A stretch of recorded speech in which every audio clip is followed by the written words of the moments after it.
worth more than £80 million. No man is.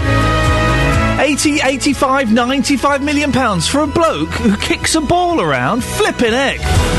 I'll do it for 200 quid. I'll do it for 200 quid. I'm free this Saturday morning if you want me. Oh, what? I think the Football League season starts again at the weekend. Flippin' brilliant. Morning, this is Iain Lee, BBC Three Counties Radio. Lots coming up this morning, including 10 people who claim bedroom tax breaches their human rights. We'll find out whether they've won their case later on today. NHS Direct has announced it will no longer run the medical helpline 111 in Buckinghamshire as it no longer makes financial sense. Well, have you ever used it? Was it any good? And I'm downgrading. I've downgraded to a Nokia, but like a really old one. It's so old it doesn't even have a number on it. All it does is receive and make phone calls, send some texts, and it has the Snake app. That's it. Partly because I'd be at home with my boys, and they'd be like, Dada, let's go and play Pirates. And I'd be like, yeah, in a second, I'm just checking my latest bid on eBay, and then I need to update my tweets. Well, are smartphones wrecking your relationships? Lots of ways to get in touch. Facebook.com/BBC3CR. You can send me a text, 81333, start your text 3CR, or you can give me a call. All of the phone lines are free. 08459 455 555. Across beds, hearts and bucks. This is BBC Three Counties Radio. And don't forget, it's day 2 of our Win a Kiss off Justin Dealey competition. If you see Justin Dealey anywhere in beds, hearts and bucks, and go up to him and shout, whilst pointing to him, your name's Justin Dealey, I claim my free kiss, he will have to give you a smacker on the lips. That's a fact. Now, 10 people who claim the so-called bedroom tax breaches their human rights will find out whether they've won their case later. The group, who are all disabled, say their health problems mean they need more space. Under the current rules, they stand to see their benefits reduced by 14% for one spare room and 25% for 2 or more. Well, someone who'll be watching developments with interest this morning is Eileen Gracie from Milton Keynes. She joins me now. Morning, Eileen. Good morning. Eileen, you live with your disabled brother, is that right? That's right, yeah. So how many bedrooms have you got in your house or flat? I've got a 3-bedroom house. 3-bedroom house, so there's you, there's your disabled brother, and what do you need that 3rd bedroom for? Well, because not only do I have my disabled brother live with me, but I have 2 daughters with mental health problems, and one of them has 3 children, and her children, right, when she's unable to look after them or it gets too much, they come and they live with me, right, and I have the children approximately 3-4 nights a week, yeah, so I need that spare bedroom, right, to enable me to stop my grandchildren from having to go into foster care or whatever. Why would your grandchildren have to go into foster care, Eileen? Because my daughter wouldn't be able to look after them. Why? Because of her mental illness. Some days my daughter, with the children, is unable to leave the house. Yeah, she's unable to get up. She won't answer the door. I mean, she lives in a housing association like myself, and if they are going to her house to carry out a routine gas check or, to do a repair, they have to come through me first to make sure that I'm there, because she won't let nobody in. Is it right, Eileen, that the Housing Association have threatened you with repossession? Yes, right. My housing association, this bedroom tax come into play in April, and my housing association sent me a letter threatening repossession proceedings in May. When I phoned them and spoke to them and, trying to explain the situation, their attitude was that I was lucky, right, because normally they only allow 4 weeks to go into arrears. However, they allowed me 6. So you have gone into arrears. With the reduction in your benefits, you are now in arrears, is that right? Yes, I am. Do you know how much extra you owe? At the moment, I believe it's 200 and something. Have you applied for a discretionary payment? I have, and believe you me, right, that was an absolute minefield. I applied for it as soon, right, as I heard about the bedroom tax and one thing and another. And I had been down to the council. I'd taken down all documentation, you know, from like solicitors, social services, doctors, you know, in relation to everyone in my family. And then I'd get a phone call saying that I hadn't taken it down, and then I had taken it, and then I hadn't, and they needed this, then they didn't. And there was 2 people at the council in particular who kept disagreeing with what information they required from me, and in the end, they sent me a letter, and I sent it back saying, when you two make up your mind, yeah, what information you actually want, let me know. Until then, go away and leave me alone. The wonderful joy of dealing with council bureaucracy. We're all understanding what you're saying. There might be some people listening, Eileen, who are questioning why they as taxpayers should be helping you and your disabled brother and your grandchildren. What would you say to those people? What I would say to those people is, right, my family, my grandparents, my parents, myself, right, my brothers, even my daughters, right, have worked hard, yeah, all our lives. Yeah, I give up a really good job, right, whenever my dad became very, very poorly. He's passed on now, right, to look after my parents. Yeah, obviously as my children grew up, yeah, you know, I've got 6 grandchildren in all, yeah, and I am saving the taxpayer hundreds and hundreds of pounds every week, because if I wasn't around, there would have to be residential care for my brother, yeah, because he can't look after himself, he can't do nothing. They would need to be sending out carers and support workers for my 2 daughters. They would need to be having somebody in place, yeah, to look after my grandchildren, yeah, when my daughter becomes ill herself, yeah. And also, you know, I go down and see to my elderly mother and what have you, and they give me £59 a week for doing that. You know, how much would that cost the taxpayer if I wasn't here? So, in this case that's taking place at the moment, if they win, would you consider doing something similar? I have already said right from the word go, right, when I spoke to my housing association, right, and the council, yeah, I told them, take me to court. If that's what you want to do, take me to court. Bring but it on. Believe you me, I am not going quietly. Because I think that this is an absolute disgrace. You know, I really, really do. And what really annoys me, right, more than anything else, is they are so quick to put on the, you know, on the television and the newspapers, these people that have, like, you know, there was one a couple of weeks ago, 2 young people had 4 children, you know, didn't go to work and demanding a 4-bedroom house. Yeah, they're so quick to publish stories like that. But Eileen, I'm sorry to cut you short. We're kind of running out of time. I hope you feel you got your point across. I think you certainly did. Thank you very much, Eileen Grayson. We'll keep in touch with Eileen to find out how her story progresses. Well, what do you think when you hear something like that?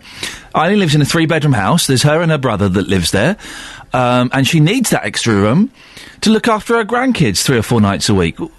How do you feel when you hear that? Do you have any sympathy, any empathy for her at all? Or do you think, well, hang on, it's not fair? A bigger family needs that more than she does. What do you think? 08459 455 555. Not a chance. Let's have some of this, shall we? Bit of Glenn Campbell. Oh, yes. Oh, fantastic. On a compact disc as well. Do you remember those? They're like modern records, aren't they? Wonderful. Lovely little bit of Glenn Campbell. Right, 6:15, let's get the travel. It's just played it again. Turns out compact discs weren't so good. That's why we ditched them. And here is the weather. The weather will be dry at first, but turning cloudy with outbreaks of more rain. Top temperatures around 20 degrees Celsius.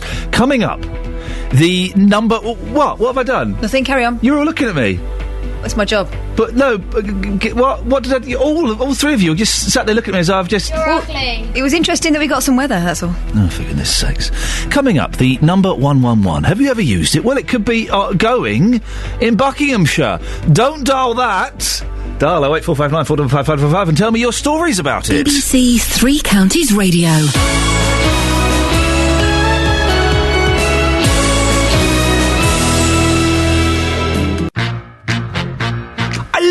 song. No, not love. What's the other thing? Oh, yeah, I hate this song. Morning, Iain Lee, BBC Three Counties Radio. It's a popular one with the kids. Popular with the kids. The old candy. If only they knew what I thought it was about. Now, NHS Direct has announced it will no longer run the medical helpline 111 in Buckinghamshire, as it no longer makes financial sense. This doesn't necessarily mean the end of 111, but it's certainly a major blow for the service, which has been criticised since its launch in April. Well, Dr. Peter Holden is the NHS 111 lead with the British Medical Association. Morning, Peter. What's going on here? Basically, the 111 concept, which did have value, the brand has now been quite badly damaged, was rushed out far too quickly by senior civil servants and senior managers anxious to pander to ministerial egos. They were told 2 years ago where the problems would lie, and they did not listen. They just carried on. And the long and the short of it is, certain outfits want to get hold of the business because they see it as the way into getting hold of British general practice. What happened with NHS Direct was it was a highly successful, essentially nurse-heavy, nurse-led health advice line, which had its problems but was basically safe. They essentially were quite a costly operation, and the government decided to get rid of them and go for something cheaper, which was ordinary person operated using a computer algorithm. You can't put medicine into algorithms like that.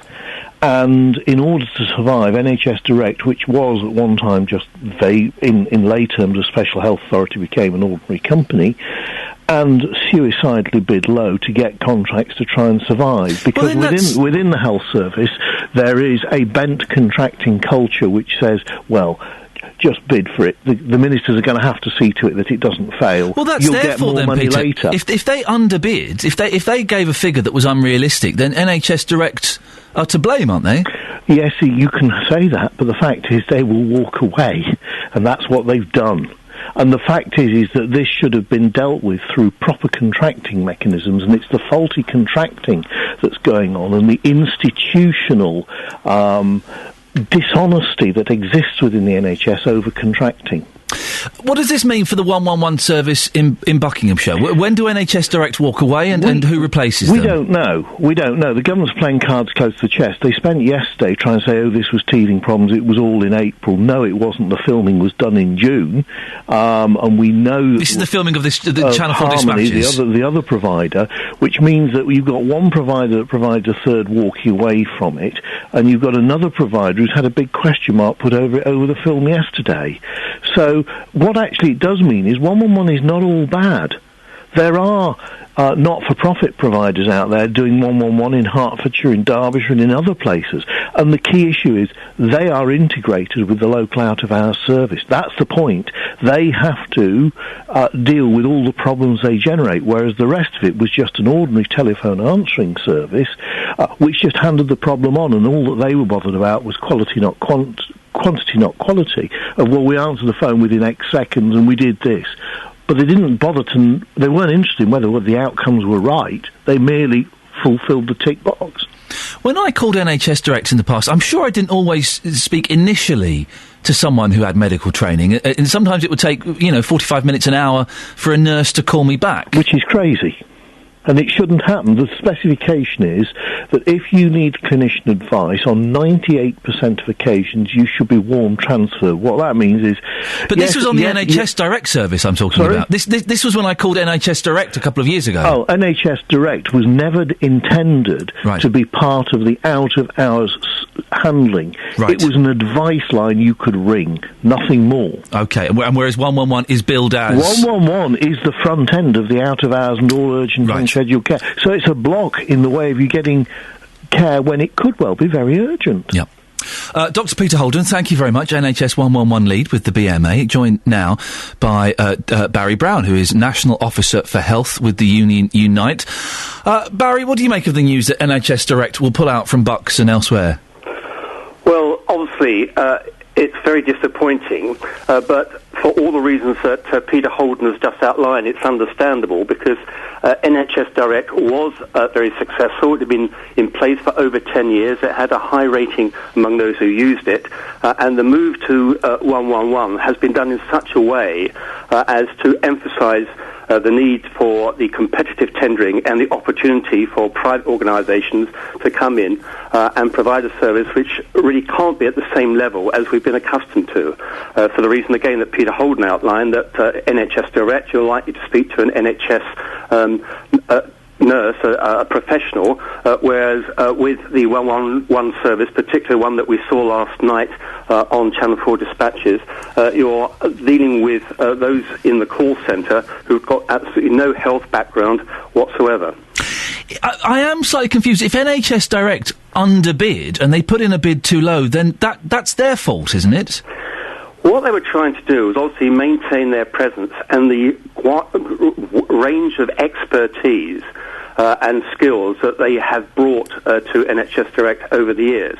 And they wanted to continue doing that against the background of what were unrealistic levels. I mean, the fact was that the calls that come through to 111 are being paid at about half the rate of the actual cost for NHS Direct. But if they knew they couldn't... That was a great error on their part. Well, if they knew they couldn't meet that cost... To see if they could make something work, which because of the market forces and the privatisation... But if they knew, Barry... wasn't going to happen. If they knew they couldn't make that work, then... that was irresponsible of NHS Direct, wasn't it? No, I don't think it was irresponsible. They were trying their best to create the situation where when someone rang into 111, they were dealing with people who had the experience and skills to provide the response that was required. And as we saw last night from the programme on Channel 4, that isn't the case when you've got companies like Harmony in Bristol and Dorking. But Harmony are affording it, whereas NHS Direct didn't. Well, it's not a charity, is it? It's not a charity, Barry. It was a business concern. They took it on as a business concern. So the fact that they failed on the business side of things has to be their responsibility, doesn't it? Harmony are affording it because they haven't got the skilled health professionals in the front line in those call centres. Whereas, of course, NHS Direct has had that and has built that up over the years. So that was what was being made available. Was it reflected in the price being paid? Well, no. What happens now to your members? Will they be affected? Well, I mean, quite clearly, there have already been significant redundancies across NHS Direct because it didn't win all the 111 contracts. It won about... Well, thank goodness for that. Well, you say that, but then you're quite clear the position is... Well, if they'd won everything, if they won everything, Barry, we'd have no 111 service. They'd pull out of everything. Well, you can have a 111 service which provides real value with health professionals providing it, or you can have a 111 service provided by non-health professionals, which, as Peter Holden very, very clearly pointed out last night on dispatches, doesn't deliver what is required by patients and the population. Step one, Business 101, do your sums right. And NHS Direct, ultimately, and I can totally understand what you're saying. Of course, I'd rather speak to a qualified nurse or someone with some medical experience as opposed to a call centre worker. But if NHS Direct couldn't provide that at the fee they were charging, then they shouldn't have got involved. Now, what should have been made available is the appropriate funding for the... But it wasn't, and they knew that from the start. NHS England, which has got the overall responsibility, has got a budget well in excess of £30 billion. But they knew what the budget was at the start. Well... That's what they put in a bid. NHS Direct put in a bid, and they couldn't make that work. It's been politically driven for reasons which we're all well aware of. There was the money available to make this more realistic. But they put in the service that could be provided. Barry, but the thing is, NHS Direct, they put in the bid. They knew what their bid was. That bid was accepted. They couldn't make that work. Whether there's this pot of £30 million or not, quality of service, which, as we saw last night, isn't being provided by Harmony. But you seem to... I'm going to ask one more time. It's obvious NHS Direct put in a bid that couldn't provide the services they wanted to provide. They shouldn't have put that bid in then, surely. Well, they thought that they could provide the service. What has now... They got their sums wrong. 2 months, obviously, on from the initial establishment of 111, that wasn't going to be feasible. And that's against the background, remember, the NHS England made it quite clear that the full rollout for 111 has been put back to next year anyway. OK, we have to end it there. Barry Brown, National Office for Health with the Union United. Listen, of course when I call 111, I want to speak I would love to speak to a qualified nurse or a doctor or someone, a St John's ambulance, someone who knows a little bit, OK? But that isn't happening. I don't know whether that's good or bad or not, and I'm keen to get your stories on the 111 service. But if NHS Direct put in a bid, and neither Peter or Barry there seem to be able to answer this, if they put in a bid that was too low, that's bad business, isn't it? And it is a business. That's bad maths on their part. Or am I being a little bit harsh? Have I got this completely wrong? 08459 455 555. Call 08459 455 555. BBC Three Counties Radio. Cheeky. So, this is the problem. This is why this country is failing. This is why relationships are failing between husband, wife, boyfriend, girlfriend, boyfriend, boyfriend. And apparently, girlfriend, girlfriend. Good for you. Well done, ladies. And between children. Smartphones. Think about it. You'll be in bed with your missus or whoever, and instead of talking to each other, you'll be on Twitter. One of you will be on Twitter, one of you will be on eBay, or one will be on the Tesco website ordering the sub, or whatever. Or your kid, this is what happened to me, my kids will be there, Daddy, let's go play Pirates. Yeah, in a second, I'm updating my Twitter feed. Get out of here. Smartphones are ruining us as a country and all of our relationships. 08459 455 555. Now, it wasn't smartphones that ruined Ike and Tina Turner's relationship. It was something a little bit different. Let's not make light of it, but, we all saw the film. What a good film it was as well. Up until 1978, Tina Turner was one of the hottest women in the world. Have you seen her in Tommy the movie? Oh, dearie me. Although I've just watched some footage of her now. She did that shimmy, does it a little bit slower these days. Little bit of a slow shimmy. Fair play, she is 73. So, you've got to respect that, I think.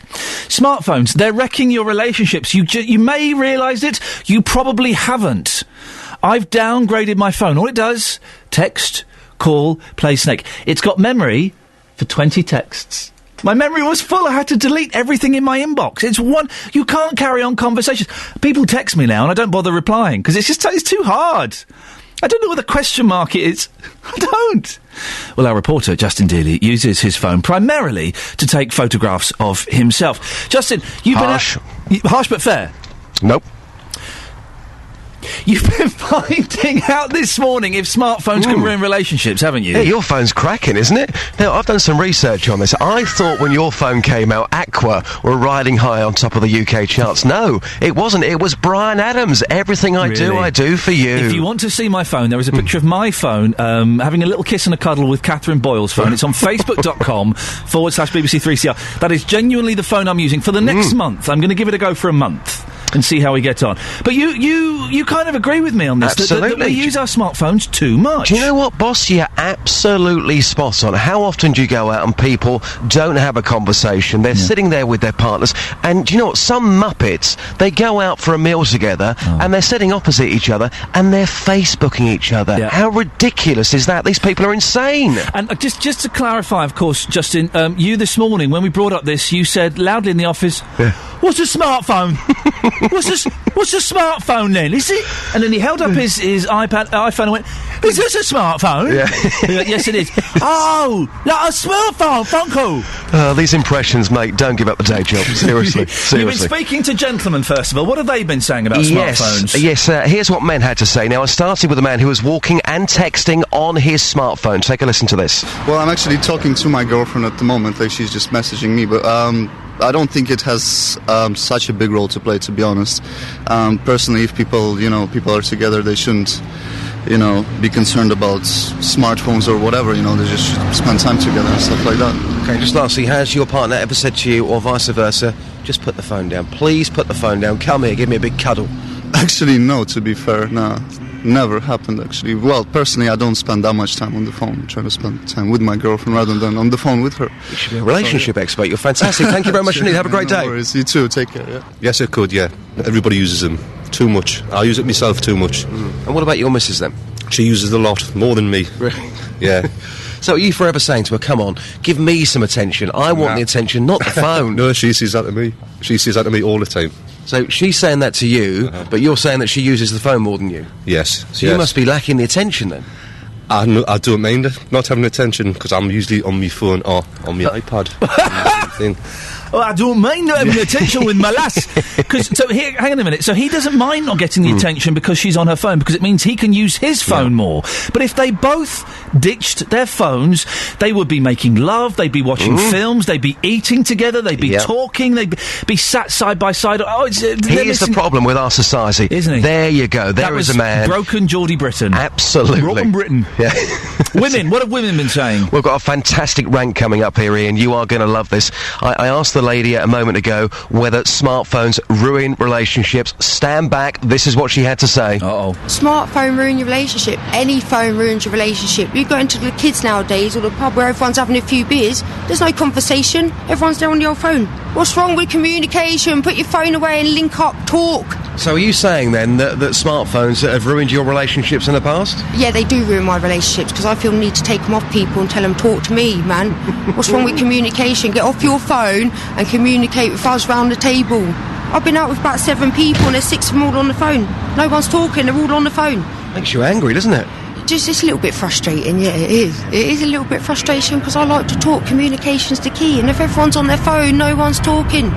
I want to hang out with that young lady. It was a lady, wasn't it, yeah? It was a lady. Women like that, they should be running this country. She was wonderful. She is absolutely spot on. It is the case. I have been at home with my girlfriend, my wife, I mean, excuse me. There we go, there's a little glimpse into the past. I've been at home with my wife, and we've been sat there on different phones. You go out to restaurants, and people will be sat opposite each other on their phones. My boys, when they want to play with me, I'll be on my phone. It's an addiction. It's as strong and as powerful as alcoholism or heroin addiction. It takes over your... I'm serious. It takes over your life. Well, do you know what? I had major problems with smartphones in my last relationship all the time. Even people sitting on a beach. You're going away for 2 weeks. Put the phone down. I've still got a fax machine at home. What? Those days were great, weren't they? If you want to send me a message, send me a fax. I have to go to the fax machine. I have to pick it up. I have to read it.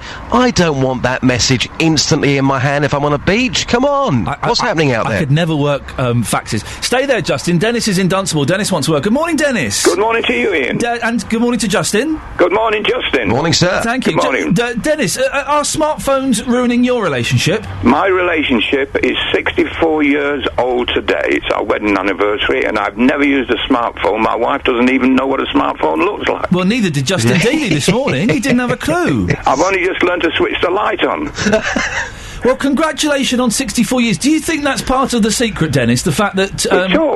We talk. Yeah, a bit too much, maybe. Perhaps I could finish the question. Do you think... Thank you. Do you think that's part of the problem, that that smartphones get in the way, and it ruins communication, doesn't it? Of course it does. Yes.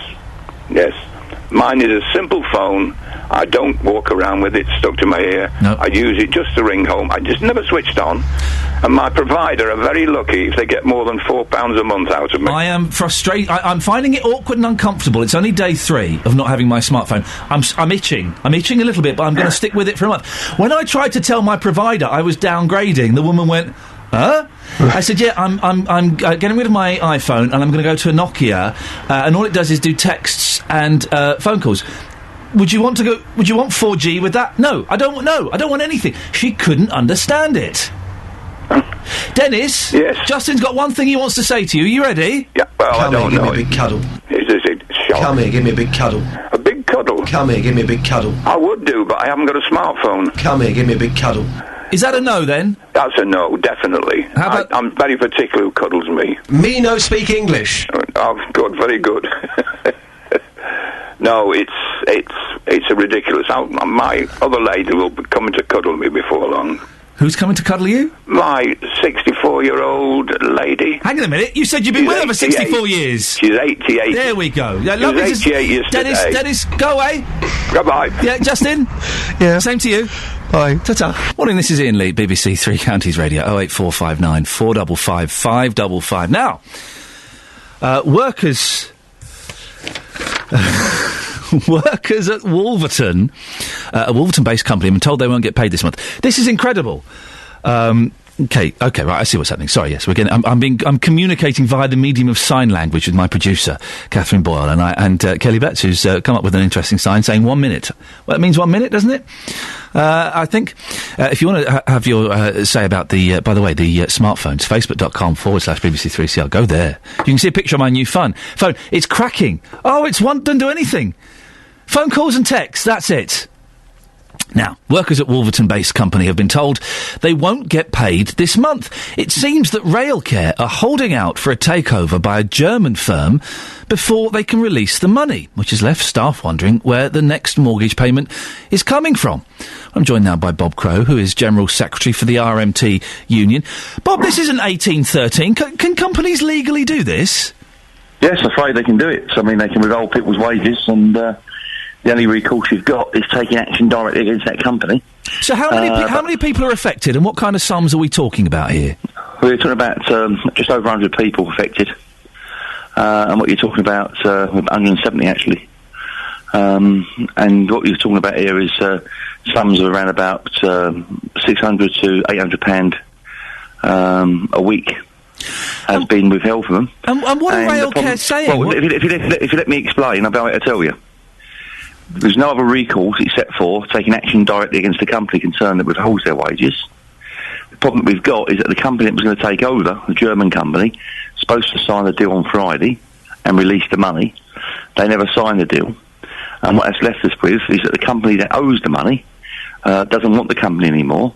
And the other recourse is taking action at a tribunal, which can take up to 9 to 12 months to happen. So the workers must be incredibly worried about their future.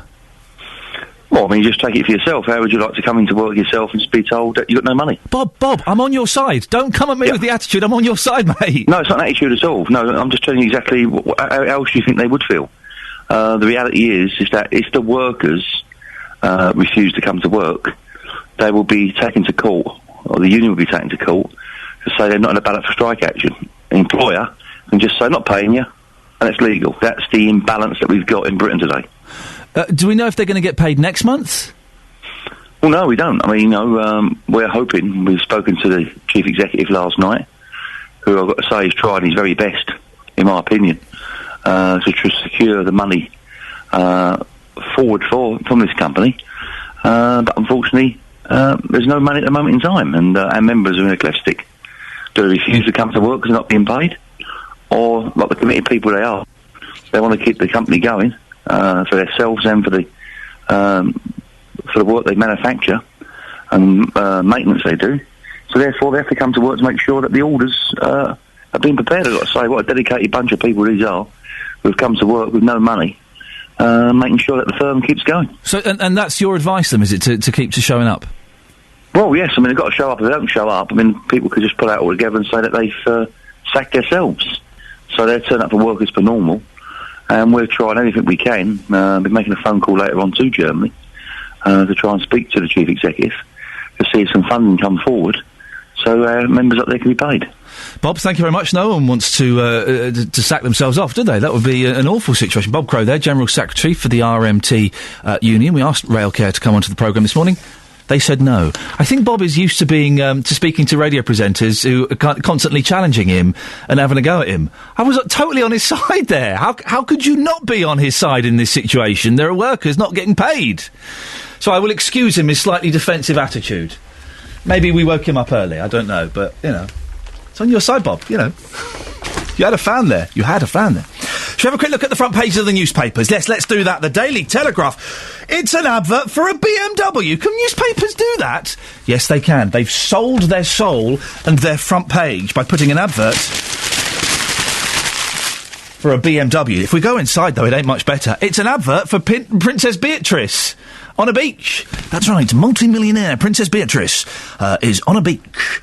Wind farm ban ruled out by ministers. Local councils told they cannot impose inflexible turbine-free zones near housing. Oh, no doubt we'll be talking. It's Judge Pickles again. Pickles is getting everywhere. Pickles in a right pickle, isn't he? Pickles is sticking his nose in everywhere. The double yellow lines the other day, which we'll be talking about a bit later on. He's talking about he's everywhere, Judge Pickles. Eric Pickles. Not Judge Pickles, Eric Pickles. Who am I to judge gay priests? Asked the Pope. Well, yeah. He kind of sort of said, look, being gay is kind of okay, but there are a few caveats, like you mustn't go out with other men, is pretty much what he said. Yeah, and you've got to be full of guilt and shame. Injured by your smartphone, you see? Look at this. Smartphones are ruining the fabric of society. It's not often I make sweeping statements like that. It's true. It's completely 100% true. They are the devil's toy. The Independent. Inflation has killed the minimum wage, says its chief architect. And the Pope. Who am I to judge gay people? Pope Francis held out an olive branch to gay people yesterday. That's nice of him, isn't it? Oh, saying he would not judge priests for their sexual orientation. If someone is gay and he searches for the Lord and has goodwill, who am I to judge? What he means is, if someone is gay but they don't do nothing about it with another fella, or indeed lady, then well done you. The Times. Cannes raid his biggest gems theft in history. £88 million worth of diamonds. Pink Panther, innit? Pink Panther. Catherine Boyle, you seem determined to talk. What do you want to say? I don't know, there's part of me, and I would never say go out and rob people. But they do flash it about in Cannes, don't they? We're in a world recession. Yeah, but they're stalking around with diamonds that are worth more than you, me, and our kids combined. But someone has broken in to the hotel Pink Panther style and stolen these things. That's inappropriate behaviour. Do you think they used a winch? I hope they used a winch, and I hope they left a little calling card that indicated... If I was a thief, and I'm not, but I would be a Raffles-type thief, and I would leave a little calling card just to let people know it was me. OK, well, when that happens, I'll know who done it. Thank you very much indeed. It's Catherine Boyle there, who... I basically, she wouldn't shut up talking in my ear, so I thought I'd let you have a listen as to what I have to put up with every morning. Not that, though.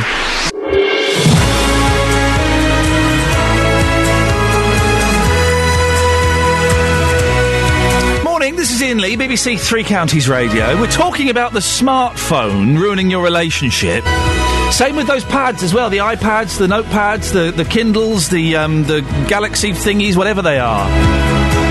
I've just seen political reporter Paul Scoins wander in and he's waving his iPad around the place. You don't realise, Paul, it's destroying your relationship. It is. Get rid of it. Dearie me, really? If you've made the bold step to get rid of your smartphone, do give me a call, 08459 455 555. Have you noticed? Now I've put that seed in your head. Have you noticed? You think, oh, actually, yes, I am ignoring my kids a little bit, or I'm not talking to my husband quite as much as I used to. 08459 455 555. Other things we're talking about this morning, 10 people who claim bedroom tax breaches their human rights will find out whether they've won their case later. An NHS director has announced it will no longer run the medical helpline 111 in Buckinghamshire, as it no longer makes financial sense. Well, have you used the service? Is it any good? 08459 455 555. Send me a text, 81333. Start your text 3CR.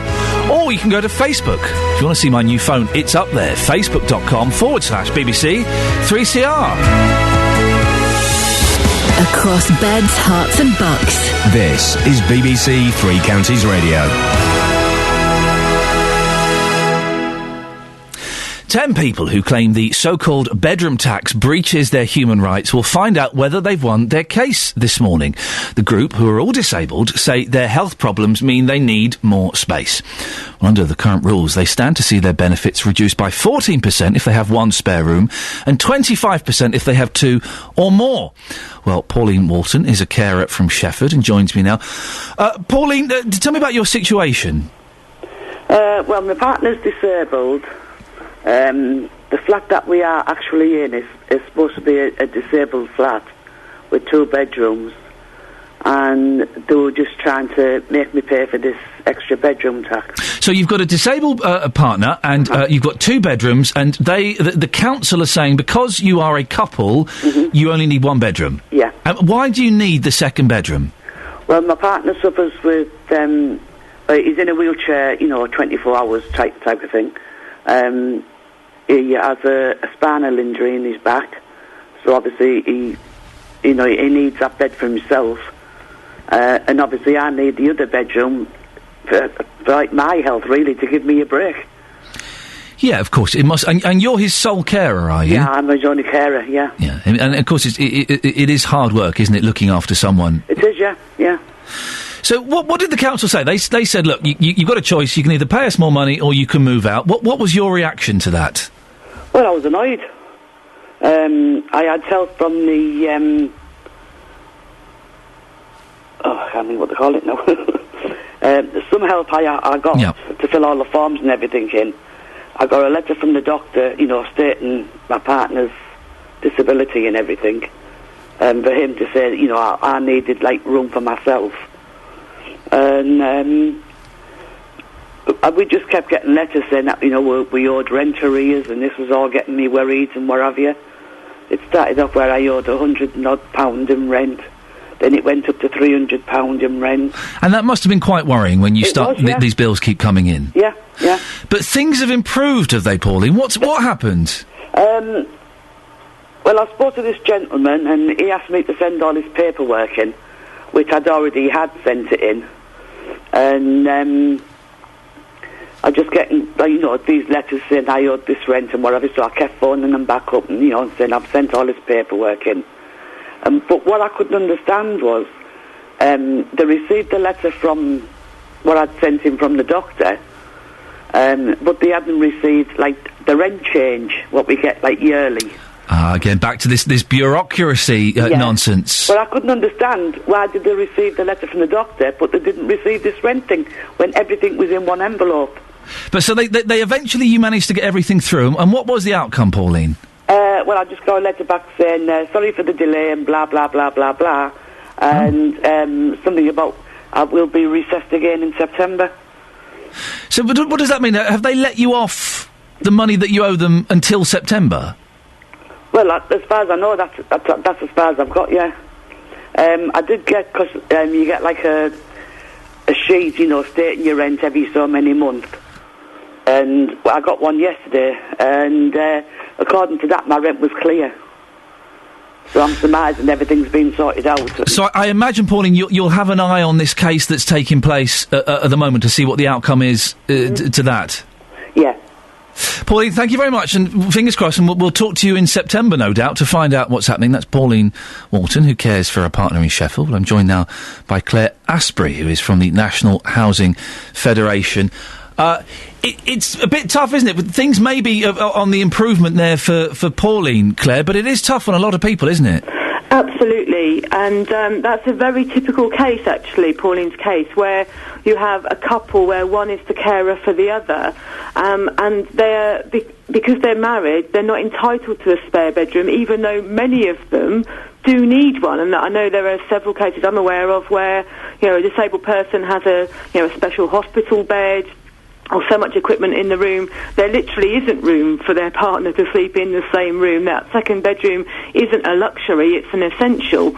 And of course that's not being dealt with. So, I'm really pleased to hear that she's got a top-up discretionary housing payment. But the sad fact is there aren't enough discretionary housing payments to go around, even to go around all the disabled households that are out there, and they are temporary, and people with major disabilities, that's not changing for them, but they might have to reapply regularly for those top-up payments, and that's always a worry to think that, you have to go through that process again. Aragon Housing Association recently produced a report on the first 100 days of the changes in benefits. It's not great reading. Some of the headlines are there's been a rise in the amount of arrears, there's a shortage of suitable smaller properties for people to downsize to, and there's still a shortage of jobs locally for people who might be trying to increase their work to make up the shortfall. Yeah, it's an excellent report which sets out exactly some of the impacts of the bedroom tax policy and how it particularly has really bad outcomes for disabled people who are struggling to either stay or to pay. This is why the National Housing Federation is very keen to see a judgment today in favour of disabled people, and we've been opposed to the bedroom tax from day one, and we think it's an unfair and unworkable policy. But we certainly hope that we will protect the disabled and vulnerable people through this court case. And it's really important that we continue to see these reports, like Aragon Housing Association's work, that throw light on what the actual outcomes and impacts are of things like the bedroom tax, because although we want to see the best use made of the homes that we've got, the way that this is working is just not fair on many disabled and vulnerable households, and it's not, they don't have an option to downsize because the homes aren't available, and they've struggled to pay because they're already, they can't get extra work, they can't get work at all, or they have very major disabilities and caring responsibilities. And the irony is that many of these people are saving the state a lot of money, because if their partners had to go into full-time care, it would cost vastly more than the sort of £15 a week that they might be being charged in bedroom tax. And that's not being recognised very well at the moment. Claire, if there are people at home listening to this and they're getting worried because bills keep mounting up and they're in rent arrears, what advice would you have for them? Well, absolutely. I mean, what's really scary for some people is for many people, it's the first time they've ever been in arrears. People who have kept up with their rent, have never had any problems at all, and it is a very scary thing for them to start seeing these letters come through. I think Pauline sort of evidence of that. So we always say to speak to their landlord as soon as possible and keep that communication going. We know that housing associations have been putting more people onto the front line for the last year or more to help people with budgeting, to help people to move house, to help people through this change, and to find a solution that might work for them, and to help them apply for the discretionary payments and so on. But it's really important to ask for help as early as possible and keep that communication, because the landlords don't want to see people struggle either. They want to have a good, happy tenant who's living in a house that they can afford, and that's absolutely what we're all trying to achieve here. Claire, thank you very much indeed. That's Claire Asprey from the National Housing Federation. We'll be following the court case as it proceeds and let you know the result as soon as it comes out. Quick look at some of the rest of the front pages. God, the tat that is being given away free because of this flipping royal baby. The Daily Express, yesterday they had a thimble worth $9.99. Today, free Prince George commemorative piggy bank for every reader, worth $12.99. Turn to page 25, let's have a look. How do they know it's worth $12.99? If they're giving it away for free, then it's worth nothing, isn't it? Isn't it? Free limited edition commemorative souvenir ceramic piggy bank. On the last day of our Royal Baby collection this week, they've been having a whole week. What other bits and pieces are they giving away? Oh, my goodness. Royal Baby birth date and name commemorative ceramic piggy bank. Additional ceramic piggy bank. Charm bracelet. Adorable child's foot charm. I'm looking at a picture. That ain't adorable. That's creepy. This limited edition bank is fit for a king. To save precious pennies and available exclusive to Daily Express readers for only £5.20 postage. £5.20 postage. This is also your last chance to pick up a charm bracelet and complete your collection of commemorative charms. Each charm is perfect for use on a bracelet, necklace, or simply as a keepsake. Today's charm is an adorable child's foot charm, the last charm to add to your Royal Baby charm collection. Charming. This exclusive charm is available to Express readers for only $4.99. Plus, there's another opportunity to collect your charm bracelet. I've never read the word charm so many times. It's lost all meaning now. Don't worry if you've missed any of this week's Royal Baby offers. I was worried, but it turns out I shouldn't be. Calm down. Simply view the whole range online at their website. I'm not saying what the website is, because I'm going to keep it all for myself. I don't want any of you to get these charming charms. They're my charms. Hands off my charms, you charming lot. NHS Direct has announced it will no longer run the medical helpline 111 in Buckinghamshire and other parts of the country, saying it no longer makes financial sense. Health bosses are confident they'll find a new provider for the service, but it's certainly a major blow for 111, which has been criticised since its launch in April. Well, Bill Savage joins me now. He lives in Amersham. Morning, Bill. Good morning, Ian. How's Amersham this morning? A place I'm very fond of. It's fairly dull. Oh, that's a shame. Never mind. Now, I'm sure it'll brighten up. Now, listen, you've used 111 in the past, haven't you? Yes, I have. What happened? Well, it happened on a Friday evening at 9 o'clock. I had what turned out to be a blocked tear duct. My face was swelling, and I realised I met the criteria for 111. It was not an emergency, but it was in need of diagnosis and treatment. I've never heard of a blocked tear duct before. You say your face was swelling. How big was it getting? It was uncomfortable. The face was stretched, and I was worried. I didn't know what it was. No, of course not. You'd be very surprising. So you called 111. Yeah. What happened? Well, they took 5 minutes to answer. The total process time was over an hour. And I was talking to a call handler who was clearly inexperienced and unsure of what to do. I've not called 111, Bill. What happened in that hour? Were you getting passed between people, or was that the whole hour of that person questioning you? Well, the whole process was laborious and bureaucratic and confused. I had constant requests to identify myself, and the call handler constantly sought advice and left me hanging on to a silent phone. I never spoke to a nurse or to a clinician. And in the end, I solved the call myself. I told the call handler I did not want an ambulance, and I didn't want to visit A&E, and I wanted an appointment with an out-of-hours GP. And that was like the magic words. At that point, I was transferred to an out-of-hours GP, and I got an appointment for the next morning in Amersham, which is what I did. Oh, so were they pushing for you to get an ambulance to take you to hospital then? Well, it was very confused. I mean, the options were clearly there as to what to do, but in the end I had to say to them, look, I don't need A&E, I don't need an ambulance. What I need is to talk to a GP. And they said, OK, this is after an hour, and eventually I was transferred, and the appointment was made. You know, so you've done the equivalent on some of those automated phone services where if you press the star button enough, it goes, oh, I'm sorry, I don't understand that. I'll put you through to a human being. And it sounds by you mentioning the magic words, can I speak to a GP? Yep. That was enough to unblock the system for you. That's right. But it depended upon me knowing something about this stuff, because I'm quite an experienced NHS volunteer. I'm the chairman of the Thames Valley Cancer Network, and I go to many NHS meetings, so I understand something about the system. If I'd been older and if I'd been less experienced, God knows what would have happened. Would it have been easier, Bill, if you'd have been speaking to someone who was medically trained? Well, of course. I never got to speak to a clinician or to a nurse, and they could have reassured me. They could have said, you know, this is not really a life-threatening issue, but I never got that far. And so, yes, of course it would have been, but that's not the way the system's set up. Did you ever call NHS Direct back in the day? Yes, I did. How did the two compare? Well, I'm a kidney cancer patient, and I presented with the problem, and we called NHS Direct.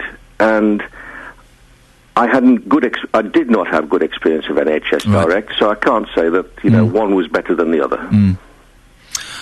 And Bill, your eye duct has been unblocked. Yeah, I'm fascinated by it. Well, how did they unblock it? Did they put a pin in and pull something out? What did they do? No, it was antibiotics, and it resolved itself over a week or so. And everything's fine now?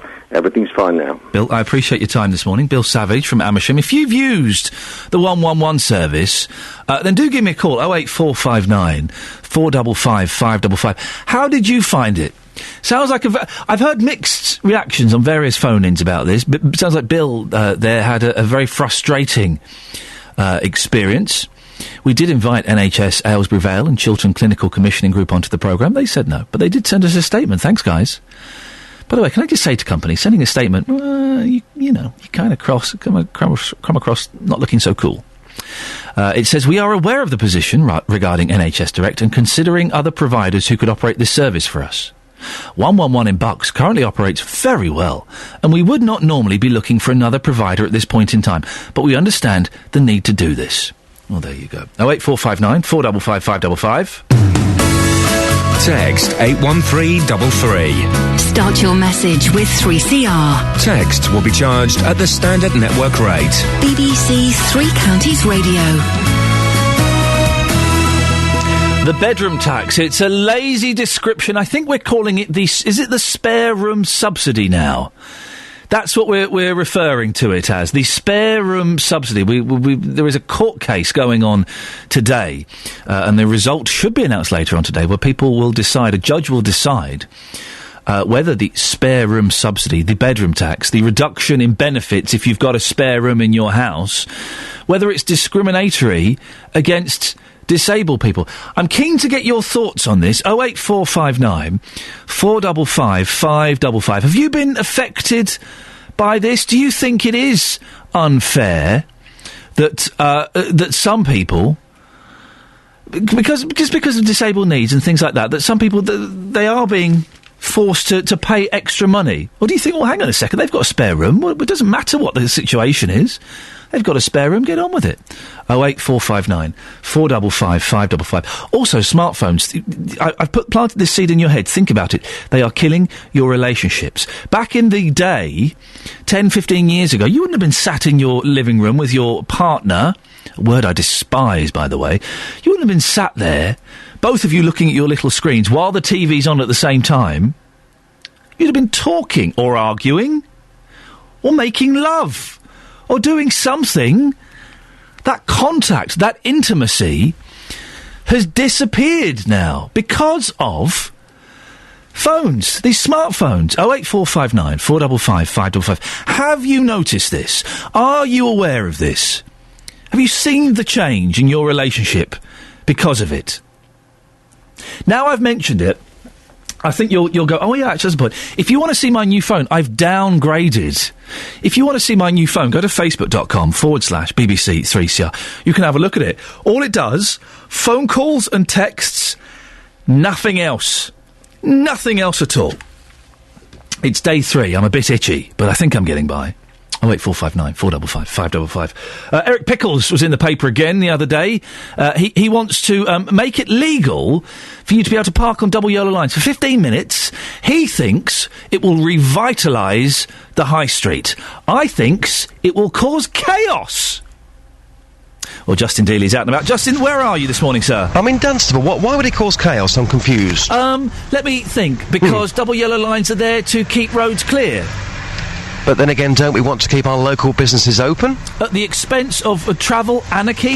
If everybody could park on double yellow lines for 15 minutes, how do you police that 15 minutes? How do you keep an eye on that? And there are reasons that you can't park on certain roads. You need to keep those roads clear for vehicles to drive through, buses and ambulances and cars. You can't just park on a double yellow line, Justin. That's insanity. I know what you're saying, but some double yellow lines, where they are positioned, if somebody was to park there and use a local business, they would not be causing an obstruction by having those lines there.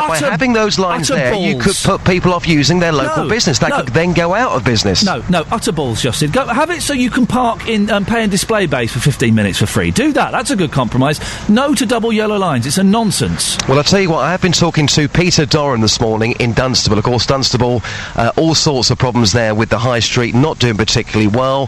He runs the butchers there, and I spoke to him a moment ago, and this is what happened. Well, Pete, we're standing just outside your shop. Now, out the front of your shop, you've got a few bays here, but apart from that, you're surrounded by double yellow lines. If people could park on those lines for 15 minutes, do you think your business would increase dramatically? I wouldn't say dramatically, but it would certainly help. As I said, people, there isn't enough parking in Dunstable. Most side streets are all taken up by people who go to work, so they park there. It certainly would help, yeah. Because we know people that are parked just around that corner there on Union Street, very close to where your shop is. They've nipped in to buy something, they've been fined by the CCTV van, and they're not going to come back. That can't be great for you, can it? Well, no, as I said, one of those customers who actually come into my shop, and literally like he was still in the motor, and his wife come in for some sausages, and he got a nice little ticket. So, yeah, at the end of the day, if he could do that legally, as long as they can police it, so they only stay there for 10-15 minutes, then it would work. Do you think something like that may revive this high street, or is it simply too late for that now? I don't think it will revive it, but it certainly would help small businesses, because at the end of the day we need all the customers we can get. Because as I said, like the big stores have got parking, so they do their one-stop shop, but these will help where people want to get a few little bits and just know where to park. I can park on a double yellow line, I can nip in, do the shopping, and away we go. And you already mentioned some of the big problems in Dunstable. Parking's one of them. That certainly puts people off. As we look up the high street here, why is this high street not doing very well, in your opinion, as a local businessman? Just too much traffic throughput.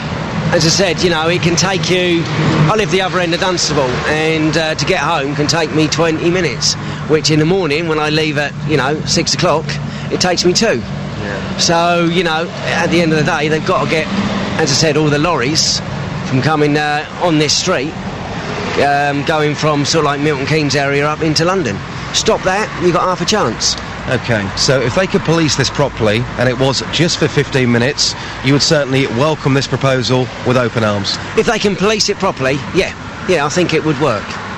But as I said, it's an awful lot of pressure on the traffic wardens who, there's only a few of them anyway, that I can't see them policing it properly. Okay, and the big question, what's your biggest selling meat inside your shop right now? What's your biggest selling meat then, Pete? Oh, I specialise in my sausages, and obviously I do my homemade burgers, because at the end of the day, people want to know what goes in them. Yeah. So, at the end of the day, they're, at the moment in the summer weather, they really do go well. Fantastic. Keep up the good work. Thanks, Pete. No problem at all. There you go, Ian. That was Peter Doran Butcher in Dunstable. I think personally, and again, this is just my personal view, if somebody parks on a double yellow line for 15 minutes and it's causing no obstruction, that can only be a good thing for high streets. Justin, just remind me, sorry, how you'd police that. How would I police it? Yeah, well, how would you know they've been there for 15 minutes? Just tell me that. That's going to be the typical issue, as you mentioned, as Pete's issue. Doesn't work. But you've got to say, it's flawed. When high streets like Dunstable, what you don't want to see is every shop closing down. Nope. Such a major issue here with parking. Yep. If somebody's going to park there for 10 minutes and go to a butcher's or another shop and they're going to buy something, to keep that person in business, surely that's more important, isn't it? Listen, something needs to be done. Of course it does. Parking on double yellow lines is most definitely not the answer. I think your listeners will agree with me on this one. Can you go have a speak to some people, see what they think, and we'll come back to you later? Cheers, my dears. I'm prepared to be proven wrong on this. I don't think it's the answer. Parking on double yellow lines, it's insanity. Most of them, not all of them, most of them are in places for good reason. Because you need a steady flow of traffic. Make it so you can park in pay and display bays free for 15 minutes. That would work. 08459 455 555. I'm right on this one, aren't I? Yes. Call 08459 455 555. BBC Three Counties Radio. Fantastic stuff indeed. Morning, this is Iain Lee, BBC Three Counties Radio. 08459 455 555 is the telephone number if you want to give us a call. Some texts have come in, or Facebook comments, sorry, about how smartphones are ruining your relationship. You're agreeing with me? Trudy Wren says, I think they could. I went out yesterday as a family. We both left our phones at home. You see? You believe the phone's at home. Ruth says, yes, smartphones are ruining my marriage. Isn't that sad? Isn't that a sad start to a Facebook post? Smartphones are ruining my marriage. My husband, Jez, dump him, Ruth, by text, spends more time texting, surfing and on Facebook, as well as using, here we go, chat sites. Chat sites is what I would be worried about, than he does talking to me. At one point, we were communicating through text, as I appeared to be able to get more chat that way. Having said that, wouldn't be without them. Ruth, hi Wickham. She starts her first line, smartphones are ruining my marriage. Having said that, wouldn't be without them. Well done, Ruth. And Trevor says, yeah, but now you can play the addictive Snake game. Yes, I will be playing Snake a lot. 08459 455 555 is the telephone number if you want to give me a call. It's true. They are ruining your relationships. Now, you might remember a story we did a while ago about a group of Luton pensioners who were threatening to march on the town hall in a bid to keep their live-in wardens. Well, here with news of whether they need to paint up some placards is our political reporter, Paul Scoins. Paul, good morning. Morning. We've also got one of the potential protesters joining us, Veronica Gudgeon. She doesn't know what happened yet, Paul, so we have, you've got all the power in this. Morning, Veronica. Good morning. How are you this morning? Okay. Fine, thank you. Okay, well, we're about to find out what's been happening. Paul, what's the latest? Where are we with this? The meeting last night of Luton Borough Council's executive decided that the managers, the scheme managers, often referred to probably more commonly as wardens, highly valued by tenants, they are going to remain where they are. says those managers who live on site, particularly those ones very well valued, they will remain on site at 10 sheltered housing schemes, as well as Luton's 2 extra care sheltered housing schemes. Sorry, finish that sentence. Sorry. That was the finish. Okay, so that they're all staying? Yeah, that's right. I mean, they're going to keep the sort of locations. They are going to be some that are sort of merged into sort of day teams. Okay. So they might not always reside on site. That was clear. They are going to sort of bring in a different sort of way of working eventually, but the residential managers who are there at the moment, they're going to stay. And what's the long-term outlook for this? You say that it might change over time. So this is the change. So the council will be introducing these neighbourhood scheme managers across a variety of different locations. So they will be able to support across a wider range. They say they will also create a so-called dedicated telecare team to carry out installation testings of the alarm service as well, and also to support tenants and managers as well. And then they say that by having this sort of telecare team, which is something not just Luton is doing, it's being used across various areas. Central Beds are looking at this as well as Hertfordshire as well. They will, they say, be able to spend more time with tenants. They're also going to employ a dedicated activities coordinator to make sure that the tenants in those sheltered housing have more opportunity to get involved and socialise. And they're also going to be undertaking an improvement programme as well on Luton's sheltered housing stock, and they will be especially looking to modernise communal lodges. Well, as I say, we do have Veronica, who is one of the residents there. But Veronica, this is the first you've heard of this news. What's your initial reaction? I'm not too sure about this. I'm not too happy about it, because it sounds to me as though we're going to have strangers who don't know us. If they're not on site most of the time, like they are now, they do have to go off-site, obviously. But most of the time they are around. They know us inside out. But if we're going to get different wardens who don't know us, I can't see how that's going to work. You can build up a relationship, though, with them, couldn't you, Veronica? Even if it's a team of several different wardens, you could build up a relationship over time with them. Can you? You didn't know your warden now at one point. No, I agree. I just can't see it working. There's something that tells me that this is going to be more clinical than it has been.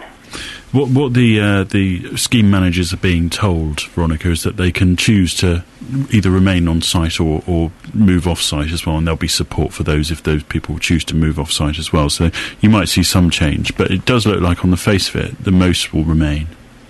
Right. So those that remain, will it be a secure tenancy for them now, or because it was tied accommodation, will it still be tied accommodation? Well, I don't think that's been quite made clear, and I think that's something that we would need to look in over time and study the report in more detail and indeed speak to the relevant authorities. It does sound to me, on my initial hearing, if I'm completely honest, it sounds like the start of a long process of slowly fading them out by changing the amount of time they are committed to various residencies. It does sound like it could be a long time fading out. Yeah, what they're saying is that they're not going to, remove them at the moment. They're going to keep them where they are, and that's as a result of the consultation that they've had with residents as well as families as well. And what they're also saying is that a lot of the stock, and you probably know this, Veronica, isn't in a particularly great shape, and so what they're going to try and do is bring more of it back to make them more attractive for people to live in, and also therefore bring in a bit more money. Right. I can't say that I'm 100% happy about it, because none of us really like change. But everybody's having to make compromises at the moment in these times of austerity, aren't we? And I know it's not particularly fair. It does sound like it's gone a little bit better than perhaps it could have done. Yes, I'll give it that. But it's all right. You've sort of put me on the spot, because I'm trying to think of what to say. Yeah. Because I'm a bit surprised that it hasn't totally gone our way. Okay, so in some ways that's a benefit then. That's a bonus, isn't it? It can be, yeah. I suppose. Okay. Well, listen, Veronica, I appreciate you coming on, and we have kind of, yes, you have only just heard this for the first time here. Have a little think about it. Talk to your friends and your neighbours.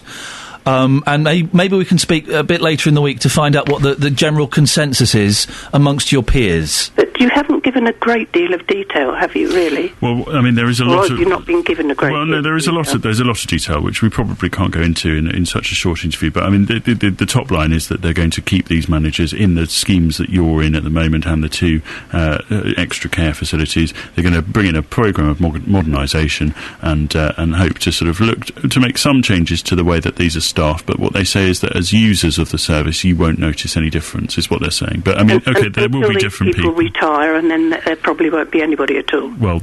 Well, that's not what they're saying. They're saying they're going to keep, they are going to re-advertise for jobs as well. So, and you're going to get free Wi-Fi. Right. Okay. We've got stay there for a second, Veronica. We've got Peter in Walmer Green. Morning, Peter. Hi. Peter, you'd like to comment on this, would you? Yeah, sure. I live on a sheltered housing site. Yes. And because although our manageress doesn't live on site, she's here 4 days a week. Yeah. Now she reads mail for a person who's got very bad eyesight. She does all sorts of things on site for people. If they lose someone, they've got someone to talk to. Yes. It isn't... But she's only there 4 days a week, and you managed to survive with those 4 days, do you, Peter? Well, it's only recently she had to reduce her hours. Right. But having said that, if you look at the situation on a site, a lot of people live independent lives on sheltered housing sites. They wouldn't be able to if you didn't have a site manager. No. She has actually, over the years she's been here, she's found dead people as well. So don't go down a path where I think that it's just one situation. It's independence for loads of people. Yeah. But you survive. You do survive those 3 days that she's not there. Well, yes, but there is the pool call system. We pay £500 a year for that. Yeah. And I've used it once by accident.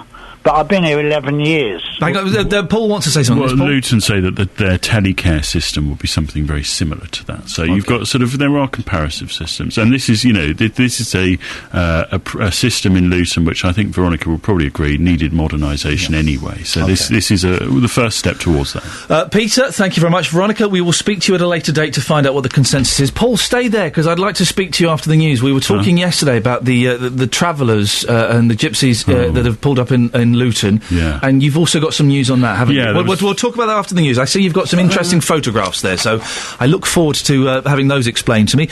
Good morning, this is Iain Lee, BBC Three Counties Radio. Now, yesterday on the show we were talking about travellers who had pulled up in Luton, and that Paul Scoins is still with me, political reporter. The meeting you were at last night, there was talk about the gypsy and traveller problem, wasn't there? Yeah, that's right. One of the items on the agenda at Luton Borough Council last night was to deal with the problems they've had with the sort of traveller community over the last couple of weeks in the summer, and they've adopted a policy of immediate eviction in the town, and specifically looking at targeting the area around Wigmore, which is where we were yesterday, and our reporter was at yesterday. Yep. The councillor sort of in charge of this was saying that there was a high level of spending that had taken place in the past and little effect had happened off the back of that. And the local councillor was saying that there have been 2 encroachments this summer, a history of encroachments over the years in this area, and a number of residents have been put in a very difficult position. There were 2 encampments on an area around Colwell Rise. Then those travellers moved immediately onto Headley Rise, which was the park opposite, literally opposite, and they then had to go through the whole eviction process again. He said they then went to Pope's Meadow and now onto Manor Park, and they said that this motion was a direct response to the residents' calls for action, and admitted the council that they had to be taken more seriously. We heard about these stories of threatening behaviour. We had stories about people being trapped in their homes as well. There was also calls for the police to do more action, and councillors saying that whenever they'd gone to the police had said, well, it's the council's job, and vice versa. So you spoke to residents, didn't you? Yeah, that's right. Residents afterwards. I dashed outside, grabbed a few of them, and this is what they had to say. Oh, excuse me. No, it's my fault. I'm all over the place. Here it is. There's always been travellers in the area for as long as I can remember. But this has been the first time they've been immediately onto my back garden. And when I say immediately, they park their caravans right by the fence, cooking equipment all out, defecating by the fences and everything else. Total mess, dumping loads of rubbish in the corner. Police had done nothing about. I rang the police virtually every day. They were on there for 7 days, 2 or 3 times a day. They came once when I put an emergency call in. They took some pictures of the fence, talked to the residents and said, we'll come back if they do any more damage. And that was the total response from the police that I got.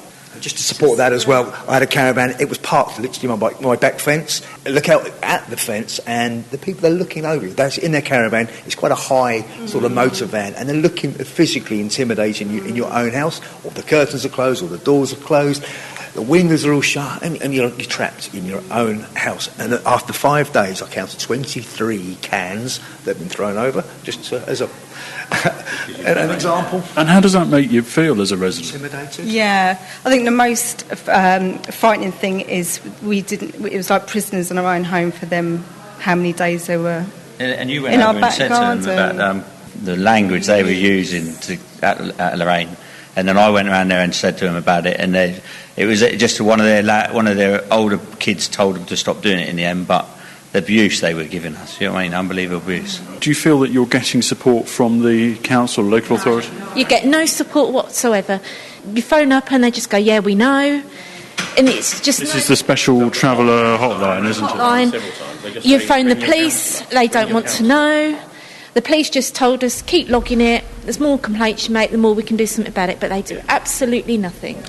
The council admit, Ian, that they have had an unacceptable response to the traveller hotline, and they've said that the call centre is reviewing this and they're putting extra time and extra handlers in place. I was listening to JVS yesterday. My radio dial is broken, so I'm forced to. But it was a cracking discussion about this, and he spoke to a traveller who said that this traveller said he would never use, he was brought up never to use the toilet in the caravan, that he thought it was disgusting for some reason. And there was talk of travellers defecating in parks. We had it mentioned on this show and on JVS's show. I didn't believe it. But you've just handed me the most atrocious set of photographs I've seen. Without, bearing in mind we have young ears, what are we seeing here? Well, we're looking at just that. We're looking at the after effects of that, if you like. These are photographs that residents had taken and had presented to the council yesterday. So. There is human faeces in a park. Yeah. There's a pair of dirty blue pants. Yeah. And there's several examples of this. There's awful. Examples of rubbish all around the park, and damage done to the park itself, and also people's back gardens, which they say have had litter thrown in them. And some of the things we've heard are pretty intimidating, I guess. Certainly. The new order in place is supposed to change that. It's supposed to make it quicker for the council and the police to be able to evict. So we shall see whether or not that actually has an effect. Paul Scoins, thank you very much. Those pictures, I thought that was a myth. I thought that was hateful nonsense spouted by people who didn't want travel. It's disgusting. I would suggest put that on Facebook, but I don't think we should. It's awful. Absolutely awful. I think it's nuts. Oh, I didn't mean to press that, but do you know what? It's quite appropriate. That'll do. 08459 455 555. Smartphones are ruining your relationship. Think about it. Think about how much time you spend talking to and with your partner. You don't, because you're on your smartphones. Well, I'm joined now by John and Irma Mustoe. They've been married for years, and as authors of the Penny Pincher's Guide. Well, John and Irma, I'm guessing you don't do smartphones? No, we don't, do we? We've had mobile phones for years, which are useful, but they've become more and more intrusive, haven't they? Well, they have. Have you spotted this? Couples in restaurants or even out in the street together, not even talking to each other. They're busy looking at their phones.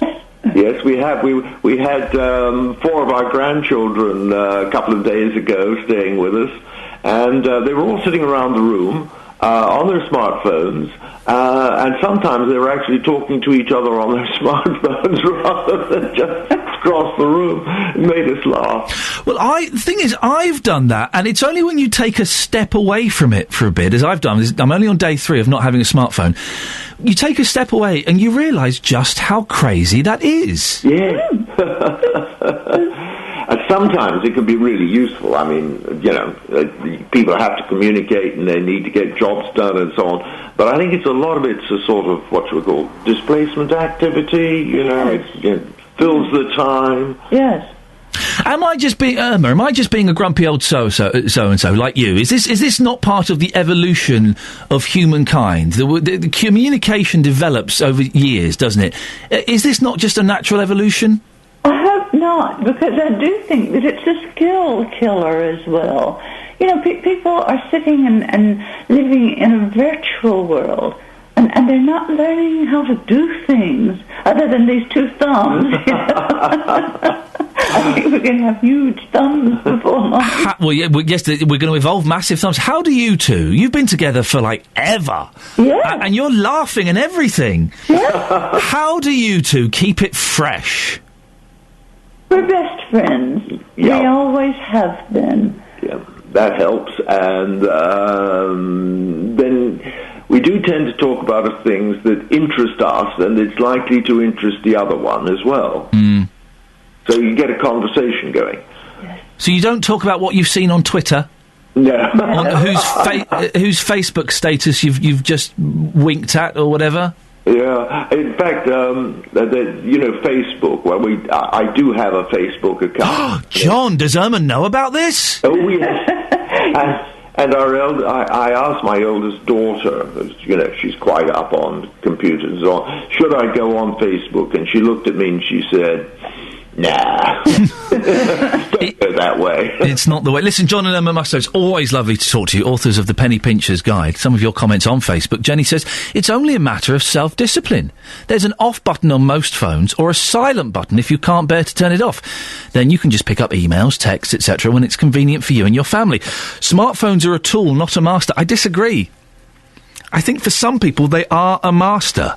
It's the way they're becoming.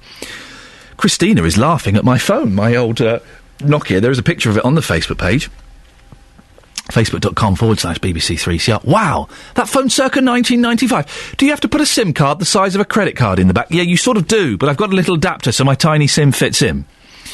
Good idea, though, Ian. I lost my phone on holiday last month, had no internet or social media for a week. I actually found it hard. Bit sad, really. How I coped before smartphones is beyond me. What I'm going to do, I'm not completely going off Twitter and Facebook and emails. I'm going to check them in the morning at work and check them in the evening when I put the kids to bed. And that's it.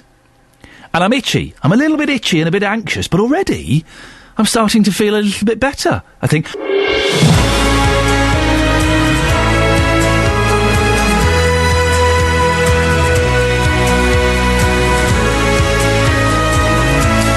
This is Ian Lee, BBC Three Counties Radio. Suddenly it's 3 minutes past 8. How'd that happen? Lots to cram in between now and JVS at 9 o'clock, including 10 people who claim bedroom tax breaches their human rights will find out whether they've won their court case later on today. NHS will no longer run the medical helpline 111 in Buckinghamshire, as it no longer makes financial sense. And double yellow lines. Eric Pickles thinks that we should be allowed to park on them for 15 minutes, and that will save the high street. Well,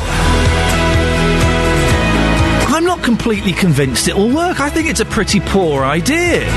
Although Scott has tweeted me, parking on double yellows would help our shop out loads. Would it really, though, Scott? Your shop? Facebook.com/BBC3CR. You can send me a text, 81333. Start your text 3CR. Or you can give me a call, 08459 455 555. Email 3cr@bbc.co.uk. BBC Three Counties Radio. 08459 455 555. Jane's in Aylesbury on the subject of double yellow lines. Jane. Hello, Ian. Do you think it will make... What are you giggling for? That's all right. I'm so tired. My eyes are streaming. Your eyes are streaming. You've not got blocked tear ducts, have you? No. Did you hear our gentleman earlier on with blocked tear ducts? Yeah. What happens if his dog dies? Would his head explode? I don't know. No. It would be very painful. Why are you so tired, Jane? What have you been up to? Well, I'm a night owl, but I have to get up early this morning, so I'm meeting somebody at 9:30. Oh, so what time did you go to bed? 1:15. What? And what time did you get up? 7:30. Jane, that's insane. In the membrane. You can't live like that. I've got to get into a better habit. It's You nightmare. have got to. Why do you stay up so late? Are you an insomniac, or are you watching good films? What was going on? No, I just happen to be a night owl. Okay. I've always been a night owl. Yes. And it's just that it just gets me in the morning. Well, don't arrange meetings for 9:30 in the morning, you silly sausage. Ooh. What do you think about double yellow lines? Should we be allowed to park on them for 15 minutes? Well, they'd have to do a hell of a lot of work. Yep. They'd have to take... because in Aylesbury High Street, they've actually made our High Street narrower. Oh. And they put a whopping great bus stop right in the middle of the High Street. Yeah. They've got double yellow lines on one side. People still park on double yellow lines in Aylesbury. Yeah. And they get tickets, and I say, yes, when I see them get a ticket. I think, yes, there's you right. Do you know what? I kind of have the same reaction when I get walked past a car with a ticket, part of me thinks, well, you shouldn't have parked there. Exactly. Them's the rules. Yeah. But there are some... I mean, Eric Pickles thinks, and Justin Dealey, my good friend and colleague, also thinks it would help save the high street if you could just park 15 minutes, nip into the shops, get a leg of lamb and a jumper somewhere, that it would help the high streets. Don't be daft. 15 minutes?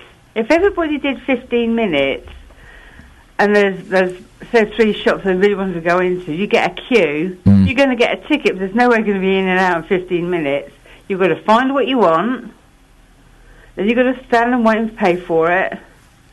It is a nonsense. It has to. If they're going to have to do this, it's going to have to be a bit longer, and they're going to have to put restrictions up saying no, return in half an hour or something. Exactly. And how could you couldn't please... I've been sent a message here. It's got abusive language in, so I'm censoring it. The warden could jot your number plate and time down in a little book. Oh, if you're still there... no, it gets even worse. If you're still there after 15, you get a ticket. Easy. And then abusive language is flung at me. It wouldn't work. So hang on. Every time a new car pulls up, if it's a long high street, you got a poor traffic warden trying to jot down every new number plate and then setting his stopwatch and go... It wouldn't work. No. They'd have to take at least one of the yellow lines out and put a restriction in and say no, return in half an hour or something. Yeah, exactly. 15 minutes just won't work. No. Jane, listen, off you go to your meeting. Go and have a nice cup of coffee or something. I'm going to need it. Ta-ta. She does not have much sleep, but it makes her giggle. When I've not had much sleep, it makes me kick the cat. That's what happens. 08459 455 555. Parking for 15 minutes on double yellow lines. It couldn't work. Or could it? No. 10 disabled people will find out today if they've won their court case against government changes to housing benefit. Lawyers for the claimants argued that the new bedroom tax breached their clients' human rights, as social housing tenants with disabilities have been unfairly included in the welfare benefits cut because they often need more space to cope with their health needs. And one of the possible solutions to the bedroom tax is house swaps. But do they really work? And are there enough houses to go round? Marie Taylor is the head of Housing Management Services at Bedford-based Housing Association, BPHA. Morning, Marie. No one really wants to swap, do they? Good morning. Well, we have noticed that there's been an increase in the number of mutual exchanges that have taken place. So people are sometimes taking that opportunity to change their circumstances. But it's not necessarily because they want to, it's because they're afraid. Most people are waiting for the bedroom tax to get thrown out of the window, aren't they? I don't know if people are waiting for that, but certainly it has impacted on people, and therefore they've had to make very hard choices, whether to move or whether to stay and change their budget to pay the shortfall. So you say that house swaps are up in Bedford. What were the figures before the bedroom tax, and what are the figures after? Well, last April, in 2012, we did 13 in April. In April 2013, we did 28. OK. And how do people go about doing this house swap? Well, they can use our choice-based settings website to register for a home swap, and they put the details of their property down, and they then search for the kind of properties where other people are advertising to swap that they're interested in. 28's still not many, is it? Considering the number of people that I know it's a lazy description, but I'm being lazy. The number of people this bedroom tax affects. No, it's not. Over 900 of our tenants have been impacted by the changes to housing benefit called the size criteria. But obviously, every little helps. For those 28 people, they may have made quite a big change to the household budget by finding a property where they're not impacted by a housing benefit cut. Do you have a shortage of properties for these swaps? How many people are on your register at the moment? On the register at the moment, there's over 3,000 people waiting for a home. For a house swap? Is that for a swap? No, that's waiting for a home to become How many are waiting for a swap? I don't know how many have Right. registered an interest to swap their home, because obviously that's where they take their home and they swap it with somebody else. Yeah. So that doesn't have quite the same sort of impact in terms of a waiting list, say, for example. So you don't. If they're registered for a house swap, then you would have those. The figures would be available, wouldn't they? The figures are available. I don't You have don't them to have hand them. right at Okay. this moment. Okay. And do people struggle to find these house swaps? Do people get offered lots of things and go, oh no, I don't fancy that? Well, when they're looking for a mutual exchange, they do have to find it themselves and then come to BPHA or their landlord, if it's another landlord, and ask if it's okay to do the swap. So they do have to do all the kind of looking at the properties and deciding if it's right for them themselves before they come to us. Marie Taylor, thank you very much. Head of Housing Management Services, Bedford-based Housing Association, BPHA. Call 08459 455 555. BBC Three Counties Radio. I hadn't finished the last three newspapers. I got so excited by the thought of the Prince George commemorative piggy bank, available free from the Daily Express. It's worth $12.99. It's worth $12.99. I got so excited by that, I didn't get to do the rest of the front pages. So should we have a look? Yes, the Daily Express. Mortgage rates slashed again. Hello? Oh, I'll have some of this pie. Let me read what it says. Homeowners cash in on new bank price war. Record low interest rates are fueling the property market, with buyers scrambling to make the most of new cheap deals. And then there's a picture of Prince Charles slurping on an oyster. I can't think of anything more disgusting than Prince Charles. No, hang on, than oysters. Horrible, horrible little things. Camilla is ready with a napkin. This is front page news in Britain. Camilla is ready with a napkin as Charles downs a shellfish at the Whitstable Oyster Festival yesterday. Boy, they're having fun, those millionaires, aren't they? Aren't they having fun? The Daily Mail. Police demand social network tackles abuse by trolls. Twitter rape threat to MPs. Internet trolls have issued rape and death threats against two women MPs, it emerged last night. OK, right, that's great. But how about when there was someone on Twitter 2 years ago threatening to rape my boy, that nothing was done about it then? Oh, nothing was done about it? Twitter said the person wasn't breaking any rules? The police said, there's nothing we can do. I told a police officer, no, I am proud of it. I told a police officer to F off, because they said there's nothing we can do, they're not breaking the law. Hang on a second, they're saying they want to abuse my little boy? They're not doing anything against the law? You're not doing your job. And did curse of Strictly destroy Denise's marriage? No. No, they split up because they were working abroad and apart. Did curse of Strictly destroy Denise's marriage? We'll do Douglas in a bit. We'll do Douglas after 1:15. Douglas, hold fire, sir. We'll come to you after 1:15. The Sun. Kim and hubby number 2 on the rocks. This is front page as well. Corrie and EastEnders stars are living apart. Corrie's Kim Lomas, who's that? What is that? Her name is fighting to save her second marriage. Kim, 37, divorced from actor Jack Ryder, is living apart from EastEnder. Oh, for goodness sakes!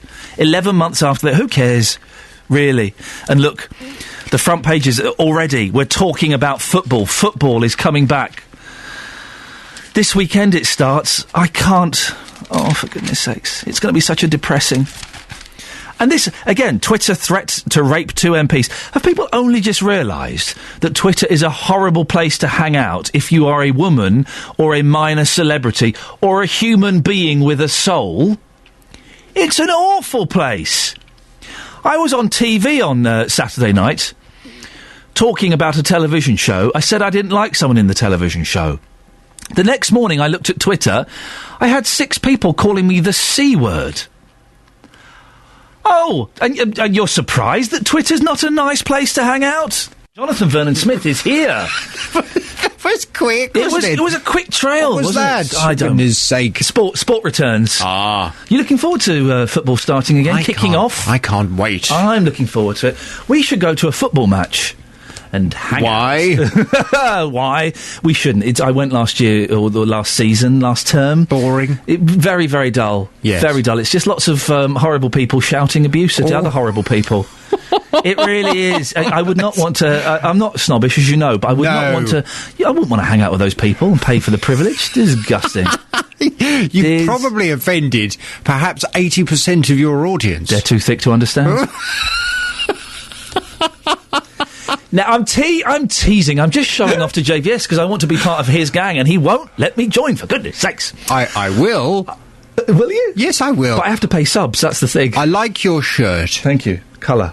Yes, mauve. Very nice. It's like a dusky mauve, dusky isn't it? Mauve. Beautiful. They used to make the Vauxhall Chevette in that colour. I enjoyed the first hour of your show yesterday. Second hour, I'm not so keen on. I heard you saying earlier you got your knob stuck. I was teasing. I had to flick my knob to... I was driving down the M1 and I had to keep flicking away in the car to get to reception for you, because sometimes listening on the FM, it would go, so I had to go to the AM, then I had to go back and I did keep going back and forth because it was a fascinating discussion. Your gypsy fella, who thought it was dirty to use a toilet, and you said, well, if you're in my house, your flat, and I invited you to use the toilet, he said, oh no, I'd cross my legs and go home. Yeah, he said he'd go home and use the loo and then... come back, I presume? Or perhaps that would be the end of the soiree. Perhaps he wouldn't, but it was all about this myth, what I thought was a myth, about travellers defecating in parks. Well, have you seen the photos that Paul Scoins have got? No, I've not seen... It's not photos of defecation. Yes, it is. Oh, it's not a myth. It actually happens, and it is disgusting. It's awful. Well, it's got to be stopped. Well, I think that has to be... I do think that's outrageous. Why would anyone think that's acceptable to do a poo in a park? Why would you think that's acceptable? It's awful.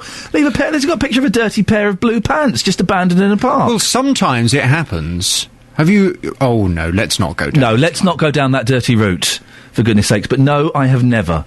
I've never. Once I very nearly had to. You've never had to resort to the dock leaf? No, never. Have you? Once. Many years ago, I was a child... Really? It was terrible. Oh, for goodness... And we say Sorry, child. people of Berkhamsted. How old were you? You are... I know, I was young. I was a young child. 15? You were 22. Oh, dirty. No, I was not. No, I was not. I was young. Well, how old? I need a figure. Well, I don't know exactly. I remember my mum having to take me. Under 10, over 10? No, under 10. Okay, well, if you're under, Had to dig a hole. Well, dig a hole, you see, that's fine, but what these people have been getting up to is disgusting. It's leaving it there. Anyway, let's not go down that route if we can avoid it. Your producer's holding her head in her hand. It's only Catherine Boyle. So, she says far worse. In the morning. She's very potty-mouthed. What have you got on your show this morning? Coming up on the big phone in this morning, have nurses stopped caring? New research today suggests nurses are too busy to care. Many hospital nurses in England feel they're having to ration care because they don't have enough time to meet all their patients' needs. Almost 9 in 10 said they had to... skip basic tasks such as comforting patients or preventing bed sores in order to concentrate on urgent clinical tasks. They said they'd been unable to perform at least one element of basic care, with comforting and talking to patients often most missed. Your little boy was in hospital recently. Yep. Had the nurses stopped caring there? It was different because it was a children's hospital. It was Great Ormond Street. So, no, they hadn't. I think it's different for specific hospitals like that, as opposed... The nurses there were amazing. They were fantastic. We couldn't have asked for more. But I have seen kind of grown-up hospitals where, yes, the care is lacking ever so slightly. Well, from 9 this morning, I want your views, I want your experiences. Have nurses stopped caring? Have you been in hospital? Perhaps a member of your family? Any nurses listening? Do you admit you've stopped caring? 08459 455 555 from 9. Yes, any nurses listening, put down that syringe and that bed bath and give Jonathan Stop caring for just 5 minutes and call, please. Thank you. Call 08459 455 555. BBC Three Counties Radio. This is Iain Lee, BBC Three Counties Radio here every weekday until 9 o'clock. Then it is the excellent JVS. Now, one of the main providers of the NHS telephone helpline service 111 has said they'll pull out of the scheme entirely, affecting people in Buckinghamshire. It says the 9 contracts it currently operates, a quarter of the service in England, have proved to be financially unsustainable. Well, since its launch, the 111 phone line has been plagued with problems, including long waits for some callers and insufficient nursing expertise at certain times. NHS England acknowledges these problems but says the service has improved considerably. Well, Dr Vishen Rankison is a GP in Stevenage and is the Hertfordshire 111 clinical lead and joins me now. Doctor, you've been involved with the 111 system as far back as when it was set up. Is it working well for you in Hertfordshire? Good morning, Ian. The service in Hertfordshire is working very well. We've had quite a smooth launch since September last year and have not encountered the problems that are being described elsewhere in the country. Have you been using nurses and GPs to handle the non-emergency calls, or is it these people, these phone operators who have no medical training? We have in Hertfordshire set up our service using both trained call advisors supported adequately by clinical advisors which made up by nurses and paramedics, and we also have in our call centre roaming clinicians as well to help people who encounter difficulties. So yes, we have clinicians there all the time. One of the accusations, Vishen, about the 111 service has been that far too often the call handler just calls an ambulance, just to be on the safe side, and there's been an increase in the use of ambulances. Have you noticed that in Hertfordshire? No. Categorically, we have not noticed this in Hertfordshire. Initially, when we started, our ambulance utilisation was slightly higher than where it is now, but steadily over the last 6 to 9 months, we have found that we're using fewer and fewer ambulances. We analyse every single ambulance request, whether a patient was taken to hospital or not, and have found that most of the cases have been very appropriate.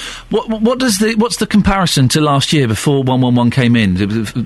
Comparing, June of this year to last year in terms of ambulance call-outs. Overall, we've seen a reduction in the utilisation of both ambulance and A&E in Hertfordshire as a result of 111 and other factors as well. Then how are you able to... It sounds like it's working like a dream for you, Vishen, and I have no reason to doubt you. What are you doing right that NHS Direct have been doing wrong?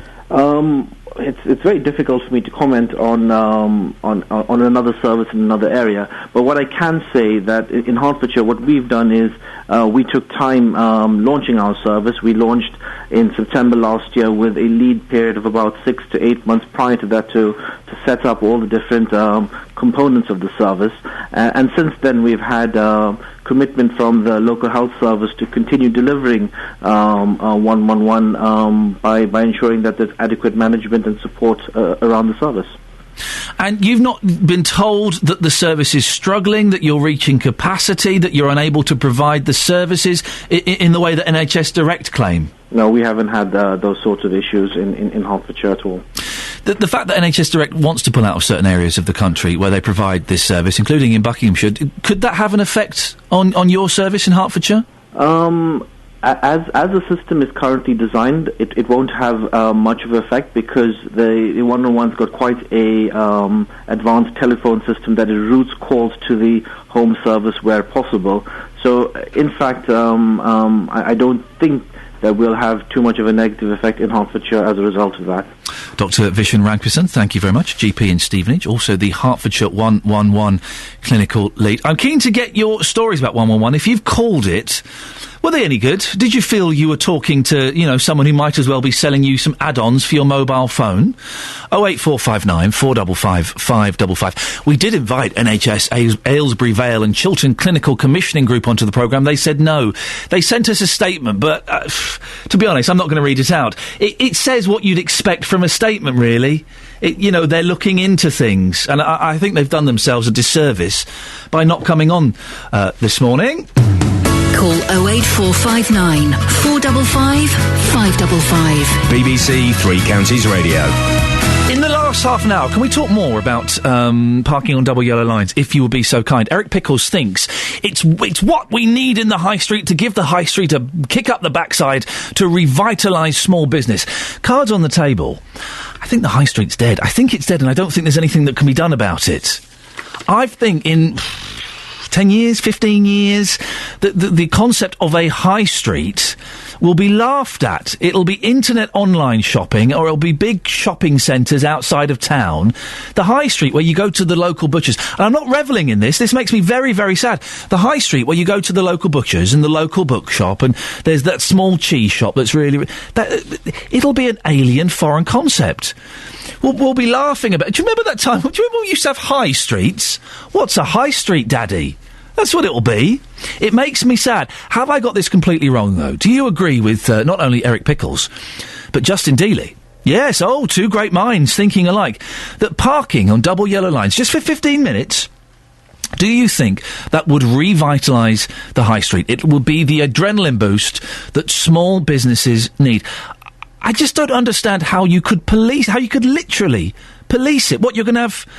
a traffic warden up and down the high street, jotting down every number plate in his little book and timing it. It couldn't possibly work, could it? Across beds, hearts and bucks. This is Iain Lee. BBC Three Counties Radio. Lovely. 8:32. It's Tuesday the 30th of July. No, it is July, isn't it? Which means it's nearly August, which means... it's nearly Christmas. That's something to look forward to, isn't it? Wonderful. Lots coming up between now and 9 o'clock. Mainly your phone calls. The phones have gone a bit bonkers. The things we are talking about, smartphones, they're ruining your relationship. They're destroying your mental health and your life. I've realised it. I'm trying. It's hard. It's like giving up a fine heroin. I'm trying to take a step back from the smartphone. I've downgraded to a phone that only does texts and calls. You can see a picture of it on the Facebook page. Day 3. I'm struggling, I'm itching.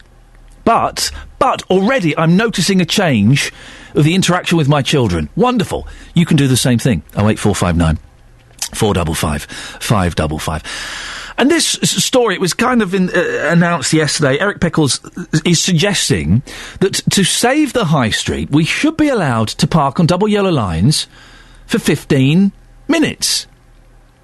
How on earth is that going to work? You're going to clutter up high streets. There's going to be anarchy on the roads.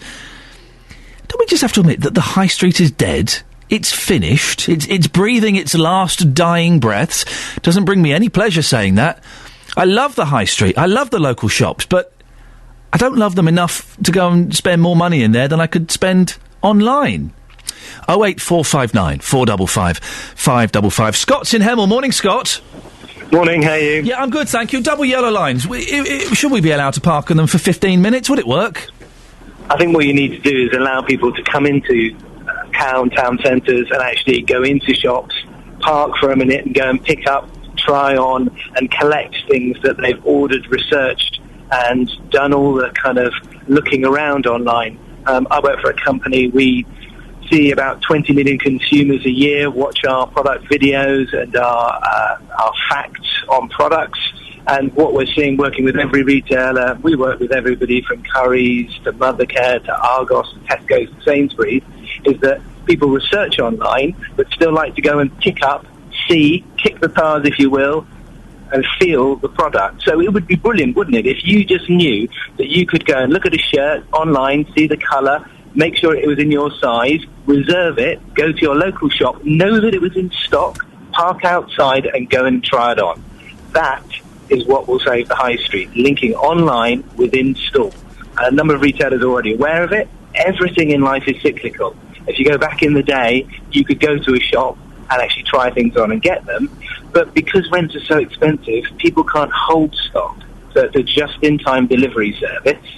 But if you work with the internet, so that when the customer is coming to collect something, as a shopkeeper, you can have it there, you can provide service. I can understand how it works. Very rarely do I buy clothes online. I buy my shirts from M&S online because I know where fits. But I bet your wife does. She does occasionally, not massively, occasionally. But I do. I like to go into shops and I like to try clothes on. That's what I like to do. But all other things, though, CDs. I know what a CD is going to sound like when I order it. Gadgets. I know what an iPad does. I can research gadgets online. What about a washing machine? What about a Hoover, vacuum cleaner? What about a television? We got a Hoover recently. We got it online. We didn't go to the shop. I research these things online. I go to Which and all these other sites and see what a Hoover does, what a vacuum cleaner does, what a TV does, and then buy it on the strength of that.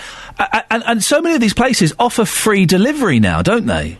Exactly, but if you could go into the store and get the opinion of a qualified sales guy, you knew that the product was there, or that you knew that you had two of them. I mean, Clark's, for instance, offer a great service where you can have 2 or 3 different pairs of shoes delivered for your children to a store. Yeah. You can turn up knowing confidently that they're there, try them on, and walk away with a pair that But again, that's clothes. I think clothes are different. I think with gadgets, and you listen, hey, you work in this business, you probably know better than me, but I'll put it out to my callers. I would suspect that a significant number of people, that for a start, a lot of the people working in electrical stores, no way are they experts, they're just boys.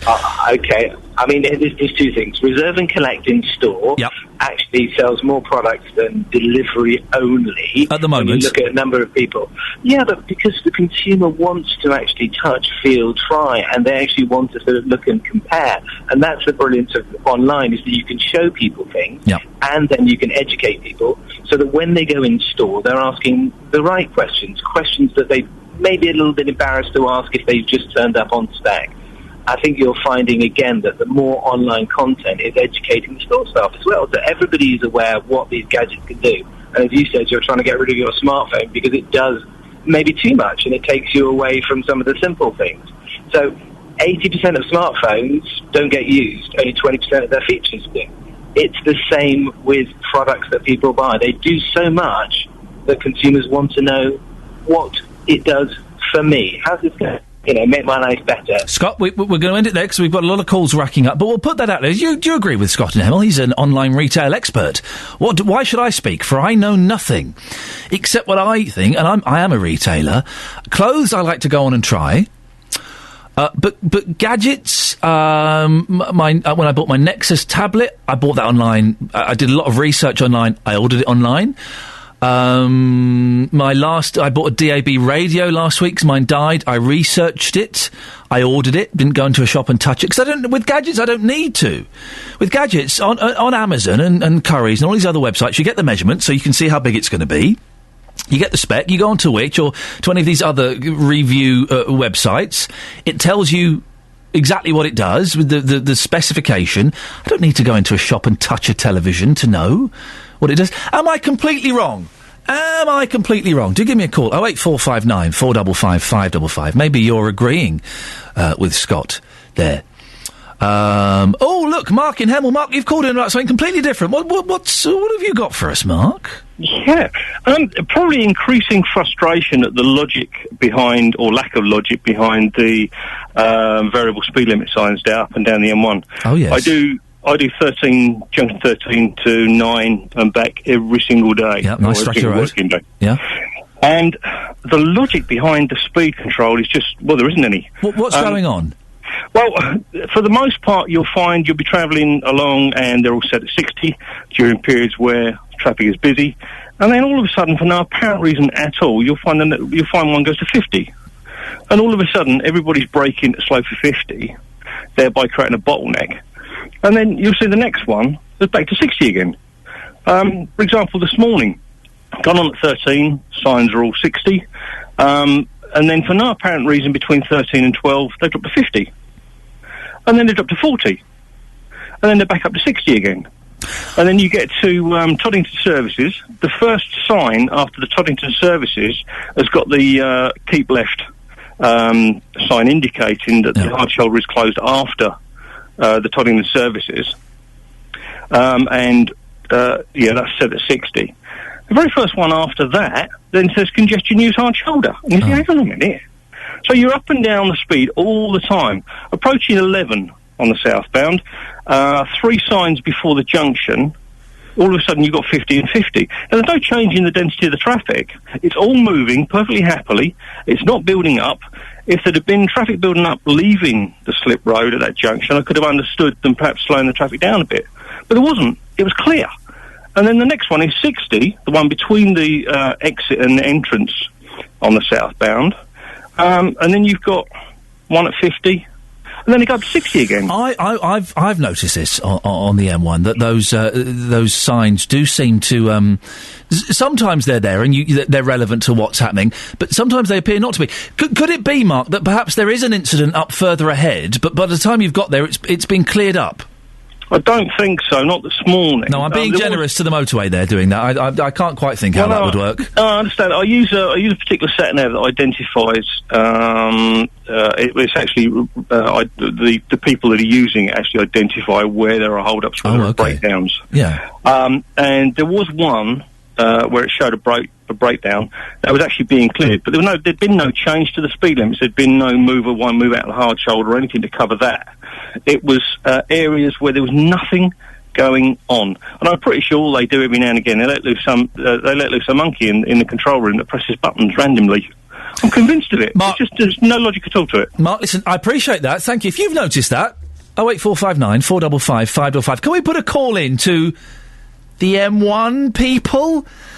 Let's put a call into Mr. M1. First of all, we'll ask him if it's true. Do they release a monkey live into the control room? I suspect that's not the case, but you never know.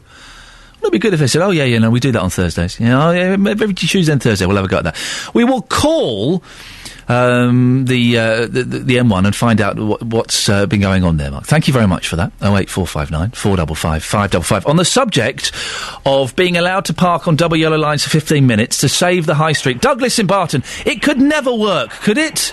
Well, I think it probably could, but why I rang up was because when I was in Germany in the 50s, what they used to do, when you went to a town and you wanted to park, they gave you like a little cardboard timer with a clock on, and it maybe said half an hour parking, and you set it like at 11 o'clock when you arrived, right? And you had half an hour. If you went over that, you would get fined.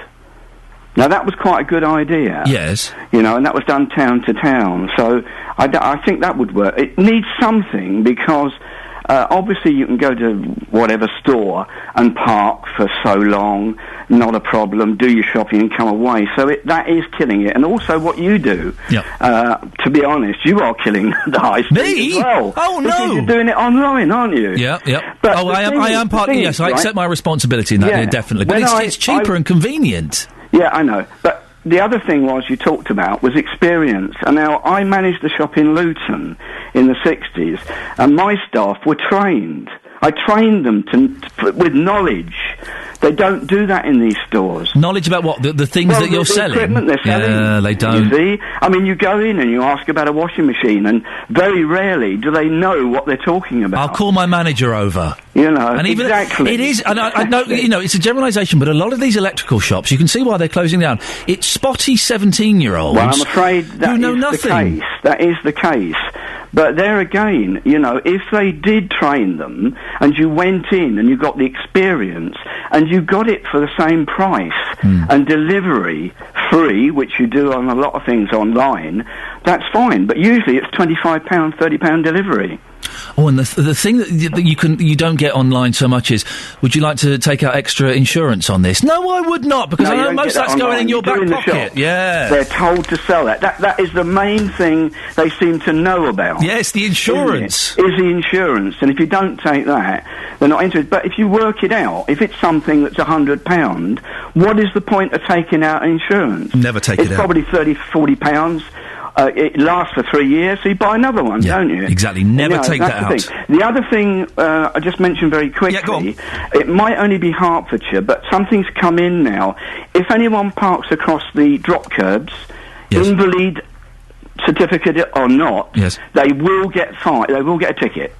That's just come in. I don't know whether it applies to Bedfordshire. I thought that you couldn't get a ticket for those, for parking. I thought that you couldn't get a ticket for parking in front of those. The new rule, I don't know whether it's just Hertfordshire, I've spoken to the traffic warden, and if they park across the drop curb with an invalid certificate on or not, they're allowed 5 minutes, And if they're on after that, they can ticket them now. Douglas, thank you very much indeed. 08459 455 555. So, Eric Pickles suggests that we're allowed to park for 15 minutes on double yellow lines. It will revitalise the high street. I do not see how it will work. The high streets, I hate to tell you, the high street died.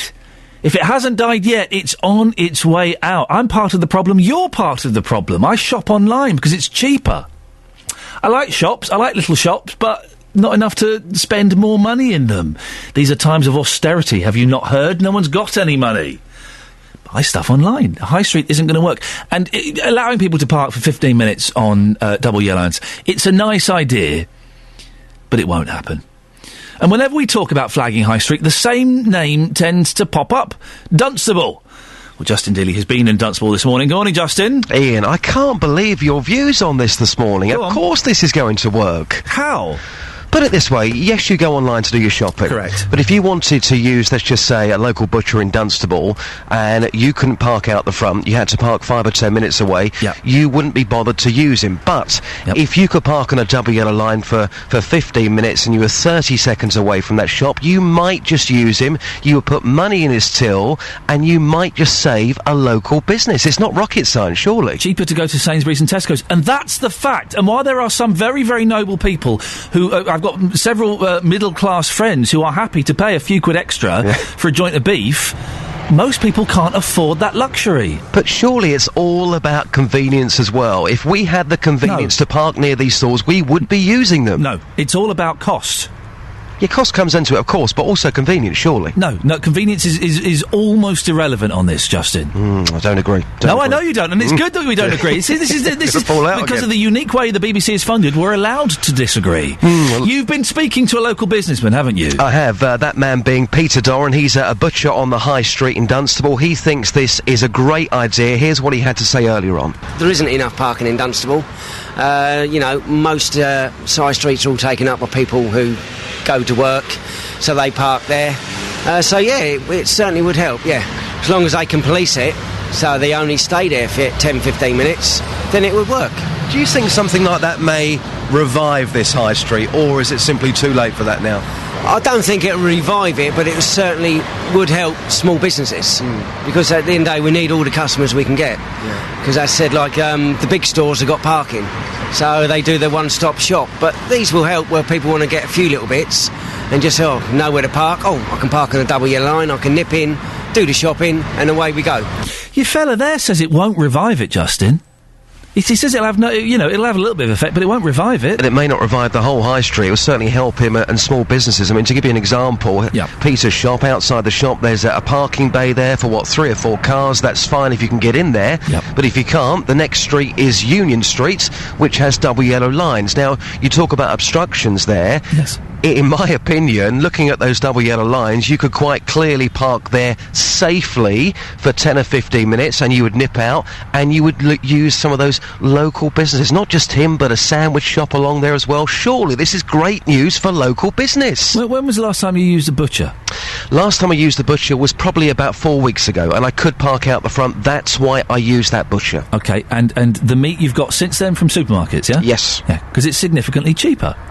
Possibly. Thank you very much. You've just argued yourself out of existence. But surely, to spend that bit more, investing locally means something. But the thing is, people can't afford it. People are losing their jobs. People are not getting pay increases. People are having their pay frozen. They can't afford the luxury. And butchers, I'm sure, are much better than some of these supermarkets, but they can't afford the luxury of spending 2 or 3 quid extra on a joint of beef. Well, what about the sandwich shop then? The sandwich shop 2 or 3 doors along from that, the sandwiches are not going to be significantly higher than a supermarket to buy a sandwich, potentially even cheaper. Listen, my views don't count, your views don't count, Justin. You've been speaking to real people. What have they had to say? In Dunstable this morning, a mixed reaction, Ian. The majority of people think this is a great idea. Here's what people had to say. No, I don't, because I think all it'll do is it'll cause congestion, because if you get people park on double yellow lines anyway, and running shops anyway, they know they can do it and get away with it, then all that's going to happen, you're going to get more, and it's just going to cause congestion at traffic lights because of the amount of traffic lights that Dunstable's got anyway. So you've got all the traffic lights, Pelican crossings, and then or double yellow lines, people are going to park, it will cause more congestion. I think it would be a good idea. If it's not abused, if it is for 15 minutes, or you just want to stop at a shop, pick something up, back in your car and away. Because there's many a time when you wanted to park, just to nip into a shop, you bought something, you want to pick it up, but you can't. I think it will cause chaos myself. People just park on your double yellow lines, they'll be longer than 15 minutes. And how's it going to be policed? It's a good idea, but it's too little too late to save Dunstable Town Centre. It would do. In the short term, yeah, it's a good idea, but I think more needs to be done in terms of investment in the style of shops that you're encouraging to come into the town. It needs to be more a market town atmosphere. It's a very small town, no one's going to come here to do major shopping, so you need to encourage a market atmosphere, a market town atmosphere with specialist shops to get specific customers to come here. Madam, you think it is a good idea. Can you tell us why? It'll bring life back to the shops. If somebody can nip in and just get something that they want, they can use the shops that they choose to use. OK, well, she's wrong, but it was nice that she got to make her point on the BBC. Justin, thank you very much. Good work today. Yeah, thanks, Ian. See you tomorrow. Ta-ta. 08459 455 555. Last few minutes of the show. Oliver's in Hertford. Good morning, Oliver.